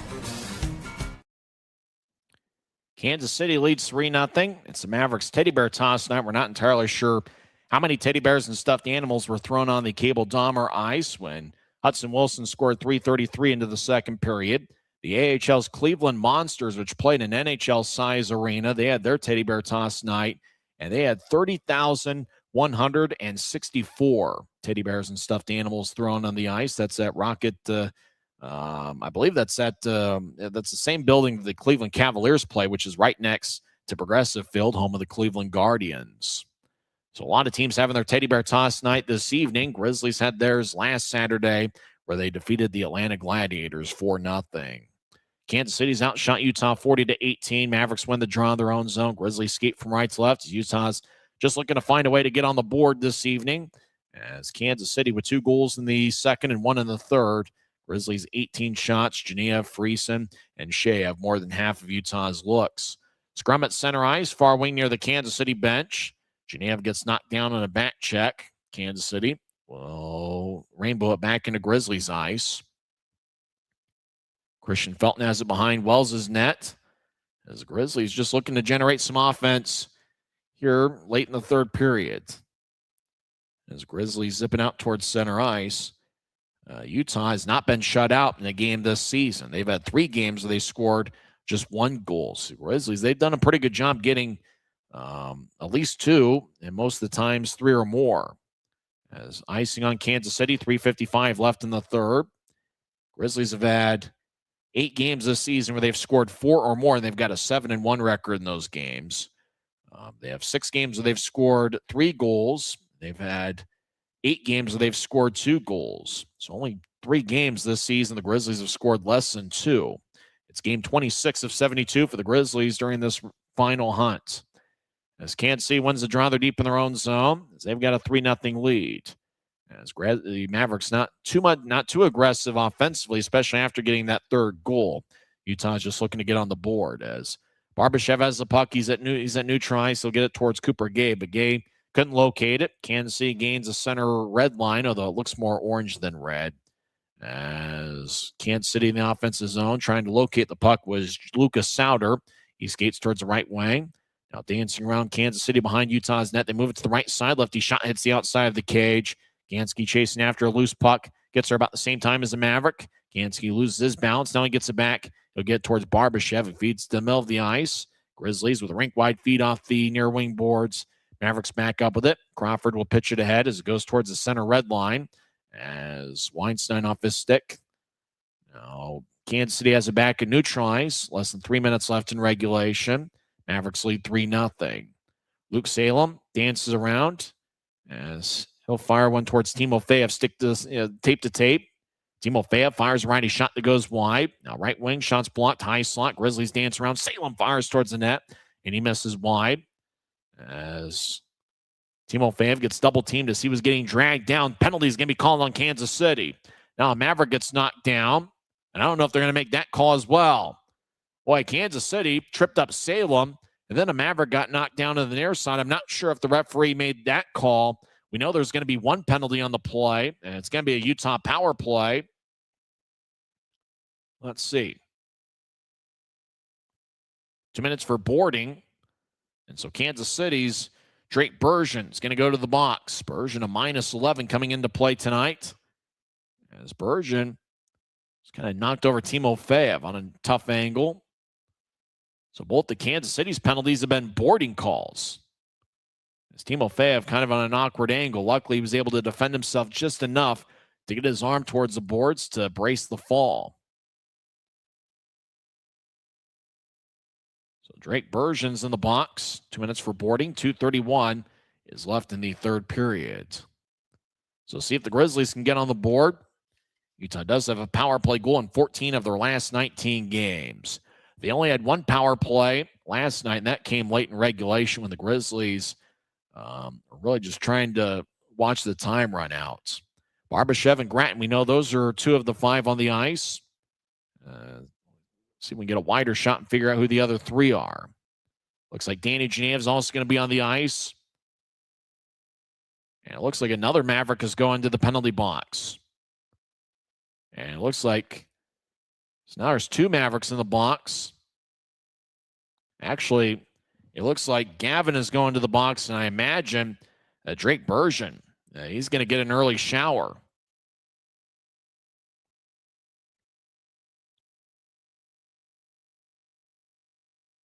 So now they're talking things over. 2:31 left in the third. It's looked like Gavin's coming out of the penalty box, and going in is Jake McLaughlin. So Genev's on the ice along with Stucker, Barbashev, Grattan. We're not sure who the 5th is. That's a party of 5 for Utah on their power play. 2:31's left in the third. As Lepster gets the puck over to Shea. Across to Stucker. He fires a righty shot, and that's blocked away. As the Grizzlies battle over in the near corner up top. Lepster gets across to Stucker. They score from about that point of the ice in the first period last night over to Shea left wing. Just outside the circle, over to Lepster, back to Shea in the left circle. He'll feed down the middle. Grattan lefty shot, and that's blocked away. And the Mavericks clear it out. Utah's net is empty, and Stucker chases after the loose puck. So 6-on-4, Utah's net is empty. It's 3-0 Kansas City. Utah back to neutral ice. Shea races across center ice, steps through the offensive line. Loses his bounce. He's able to drop it off. Right side, Grattan lefty shot and a score! The captain, Tyler Grattan, gets Utah on the board. They're not getting shut out tonight. It's now a 3-1 game. Grattan gets his 5th of the year as Shea just raced down center ice, dropped it off. Grattan in the right wing got around one Maverick, got to the right circle, and he fired it back past Turnus. So Grizzlies, great shot by Tyler Grattan. He's had some good looks in this series, a couple last night and a couple good looks here this evening. As he fired it glove side past Turnus. And so the Grizzlies get on the board. 1:49's left in the third, so Utah won't get shut out tonight. Faceoff's going to be at center ice. It appears that Wells is in net for the time being. Grizzlies cross center ice. Now we're skating 5-on-5. Utah now has a power play goal in 15 of their last 20 games. Kansas City skies it. Wells comes off for an extra attacker. Cooper Gay skates around his empty net. As there's about 1:30 left in regulation. Gay strides along the right wing, steps over the offensive line, gets around a couple Mavericks, loses control of the puck as the puck slides towards it. Grizzlies score! It's now a 3-2 game. I think it's Evan Friesen. He gets his 6th of the year, and he now extends his point-scoring streak to 5. Cooper Gay just strode along the right wing, skated to the middle of the ice, puck off a Kansas City stick, and somehow ended up in front of the crease, and Evan Friesen put it away. So now things are interesting. Grizzlies have scored 2 goals in under 30 seconds, and what a beautiful pass from behind the net. Gay to Friesen to the back of the net. And just like that, it's 3-2 with 1:23 left in regulation. Can the Grizzlies complete the miracle? Draw's going to be towards center ice. As Utah over the offensive line. Bouncing towards the left point. Now the Grizzlies roll it. It goes out of play with 1:13 left in the third. So Grattan scored 18-11 into the third, assisted by Shea and Stucker. Shea now has a point in 4 straight games. And then not long after that, Grizzlies got back on the board as Friesen got a great feed from Cooper Gay. So 2 goals in under 30 seconds has made things interesting here late in the third. Grattan will take the draw against Nolan Sullivan. Face-off won by Utah. Shea gets it towards the right wing for Stucker. Stucker will throw it in off the Kansas City backboard. Grattan centering pass towards Barbashev off his stick. 1 minute left in the third period. Utah's net is empty. Lepster and Shea play catch. Now up top towards Grattan. Or make that to Stucker. Grizzlies towards the right wing. Danny Genev dancing around looking for a centering pass. Grizzlies hacking away. Turnus, he's covered up. And the whistle blows with 50.2 seconds left as Tyler Gratton gets his helmet toppled off by Zach Ewens. So the Grizzlies have scored 2 goals in a very quick span, and they put some pressure on Kansas City to try to tie it up. Friesen scored 18:37 into the third, assisted by Gay and Felton. As Grizzlies with some good looks out in front. Barbashev, as they show the replay, Gratton and then Turnus covered up. Can the Grizzlies complete the miracle and tie it up? All right, regardless of the final outcome, you got to tip your hat to the never say die attitude. It appears that somebody's called a timeout. I'm not sure if it's a Utah timeout or a Kansas City timeout. We'll keep it here as Ryan Anderson, the Grizzlies assistant coach, is drawing up a play. Utah with 2 goals, 26 seconds apart. Gratton 18-11 in, with Shea and Stucker getting the assist. That was a power play goal. Friesen 18:37 in, with Gay and Felton getting the assists. Tando had the Kansas City head coach. He'd been pretty calm tonight, but it looks like things are tightening up as Grizzlies put together a furious rally in the final 2 minutes. You got to tip your hat regardless of what happens here in the final 50 seconds. Grizzlies just kept battling. And really for the Grizzlies, they wanted to keep that 6-man unit on the ice. The 6 guys that are currently in uniform that the Grizzlies trust the most offensively. Barbashev, watch out for him in front of the net. Gratton probably the same. Neil Shea's been a strong goal scorer for the Grizzlies over the years. Maybe Robbie Stucker, he's played outstanding. Maybe he's on the ice. As they spotlight Turnus. Dronsky in the right circle. Riley Connors will take the faceoff against Nolan Sullivan. Watch out for Danny Genev, the playmakers on the right wing for the Grizzlies on this shift. Draw, won by Kansas City towards the right corner. Mavericks will sky it towards center ice. It goes towards the empty net. And icing is waved off. Kansas City behind the net as Sullivan gets hit by Stucker. Grizzlies along the near wing. They're still in their own zone. Utah will carry it across center ice. Webster gets poked from behind.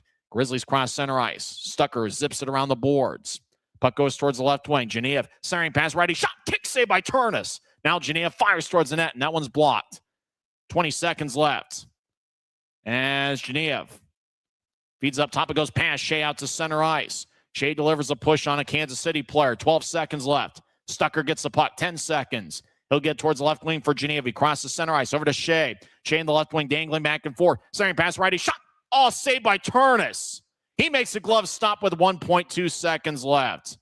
And after the whistle, Riley Connors and a Kansas City player push each other. Boy, good look in the left wing. I believe that was Webster with a righty shot and Turnus.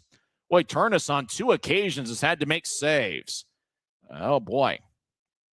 They show the replay as Grizzlies got it towards Shea. Oh, Shea found Webster. Turnus had to make a glove save to save the game. Actually, it might have been Connors that took the shot. It was Connors that took the shot just inside the left circle. Boy, Turnus may have glove saved. Connors is probably hoping to kind of raise the puck a little bit more. 1.2 seconds left in the third. We saw it last Saturday where the Grizzlies scored a goal with 1.1 second left in the second period. Utah's going to need to win the faceoff cleanly. Referee is at center ice. Looked like Connors got hit up high after the whistle. It looked like Connors and a couple Mavericks were really getting after each other.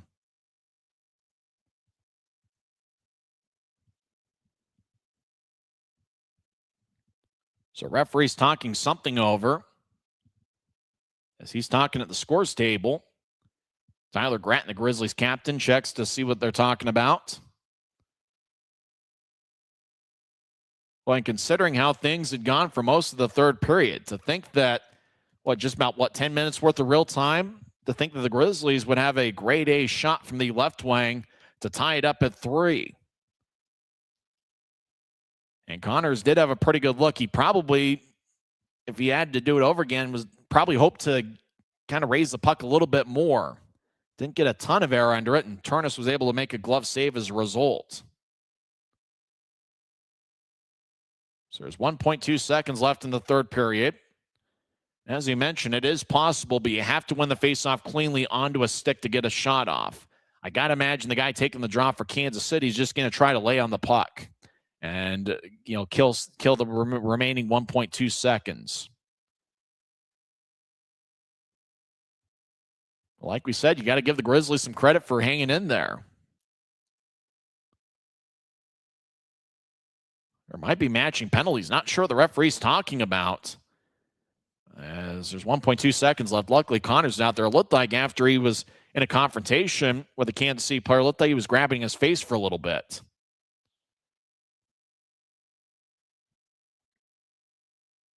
So even though it looked like Kansas City dominated action for most of the game, like Grizzlies responded with 2 goals in a 26-second span, and then even after it was a 3-2 game, Grizzlies with 2 or 3 pretty good looks on Turnus. Logan Turnus, who's in his 4th game with Kansas City, he's got a 2-1 record. Now the referee is going to talk with team leaders on both clubs, Grant, the Grizzlies captain, and Zach Ewens of Kansas City.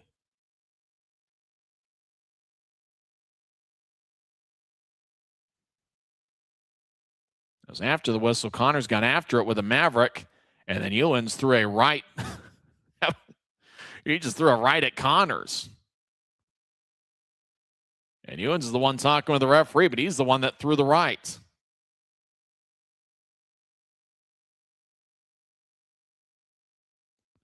So cross-checking is going to be the call.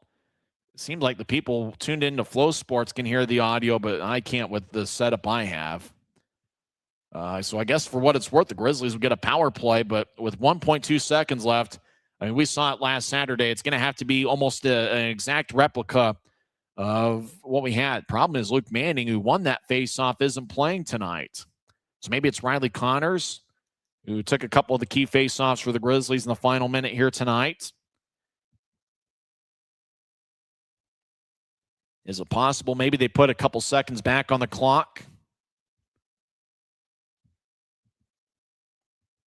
So let's see a lot of talking, a lot of chattering before this face-off. So 6-on-4, Utah's net's empty.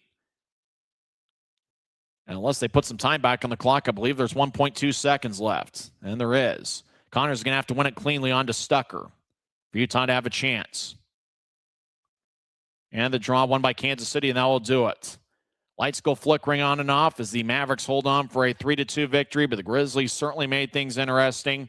Tyler Gratton scored 18-11 into the third, and then 26 seconds later, it was Evan Friesen extending his point-scoring streak to 5 straight. But Kansas City holds on, and even when it was a 3-2 game in the final minute, Grizzlies had a couple good looks. Riley Connors had a grade A chance from the left wing with 1.2 seconds left that was snatched by Logan Turnus. That turned out to be the game-winning save for Kansas City. Mavericks record goes to 16-7-1-1, and the Grizzlies, despite a valiant comeback attempt, they pick up the loss. Their record goes to 11-13-2. Utah is now 8-6-1 on the road this year. Well, what looked to be, kind of a one-sided affair there in the third period somehow got pretty close. Ryan Anderson talking with the referee as they're both walking off the ice. Well, who would have thought just a couple minutes ago when the score was 3-0 that Utah would not only score 2 goals, but then would have a couple good chances to tie it up. Grizzlies, you got to credit them for continuing to battle, but Kansas City comes away with a series split. Utah won 7-4 last night. Kansas City tonight wins 3-2. We'll come back in 30 seconds and have the post-game report. This is the Utah Grizzlies Hockey Network. Every new day is a chance to be kinder to your body and your mind. U of U Health is here to help you build strength and confidence every day. Let us help you be a better you. U of U Health, official health partner for the Utah Jazz, Utah Hockey Club, Utes Athletics, and the Utah Grizzlies. Take the first step today at uofuhealth.org. Well, the Grizzlies put a little bit of excitement at the end, but Kansas City held on for a 3-2 victory. I'm Tyson Whiting. Nobody scored in the first period. Kansas City outshot Utah 9-5. It's Teddy Bear toss night over at Cable Dahmer Arena. Hudson Wilson on a wrist shot from the right wing. He scored .339 in. Wilson got a second of the year. Will Gavin and Jimmy Glenn with the assists.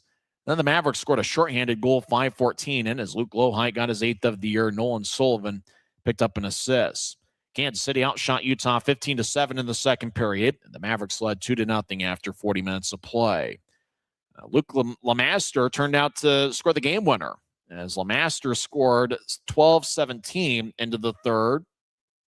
As he was all alone in the right wing, fired it past Wells. Lemaster, the former Grizzly, gets his third of the year. It turned out to be the game winner. Janicki and Judding with the assists. Grizzlies did get a third period power play as Jake McLaughlin got a boarding minor. That was 17-29 in. And at that point, it was a 3-0 game. You really didn't think much of it. But the Grizzlies put together the start of what it turned out to be a very interesting stretch of hockey. Tyler Granton scored 18-11 in. It was his fifth of the year. Shea and Stucker with the assist. And then on the very next shift, 26 seconds later, it was Evan Friesen getting his sixth of the year with Cooper Gay and Christian Felton getting the assists. Utah did not score a 5-on-5 goal tonight. The power play goal that Gratton scored was 6-on-4, and the Friesen goal, 26 seconds later, 18:37 in, was 6-on-5. And then even when it was a 3-2 game, Utah did have a couple good scoring chances to try to tie it up. And the most notable came with 1.2 seconds left in the third period. Riley Connors had a good look from the left wing, and he got a little bit of air under it, but it ended up about waist high, and Turnus was able to make the save. If Connors if he just elevates the puck a little bit more, it probably goes over Turnus's left glove, and who knows, maybe the Grizzlies would be the wildest comeback in team history, at least dating back to the Military Night Miracle a couple years ago in the 2023-24 season. So Kansas City held on for a 3-2 win. On Flow Sports, they're interviewing the very young-looking Luke Lemaster. And I'm pretty sure the Grizzlies didn't want to get rid of Lemaster. At that point, the Grizzlies were pretty deep defensively. Lemaster played with the Grizzlies late last season. He scored his first pro goal late last year. And then he started the year with the Grizzlies, was in training camp. He wore number 25 for Utah, played well in the preseason games. And then Lemaster played in one of the 3 games in the first road trip of the season. He had 1 assist in that game, and then he was traded in a 3-way deal. It looked like he was originally going to go to Cincinnati, then Cincinnati shipped him over to Kansas City. And Lemaster, in his 14th game as a Maverick, he now has 3 goals and 3 assists. 3 stars of the game. Third star is Luke Lohheit, who had 1 goal. He scored Kansas City's second goal. Lohheit was a +1 and had 6 shots. He's the third star. Second star is the Teddy Bear toss scorer, Hudson Wilson. He scored 3:39 into the second period. Wilson's the second star. The number 1 star is Luke Lemaster, who scored what turned out to be the game winner, and that was 12-17 into the third period. So Lemaster is the number 1 star. You got to tip your cap to Logan Turnus, the Kansas City goaltender. As we mentioned, he had to make a couple big saves there in the final minute.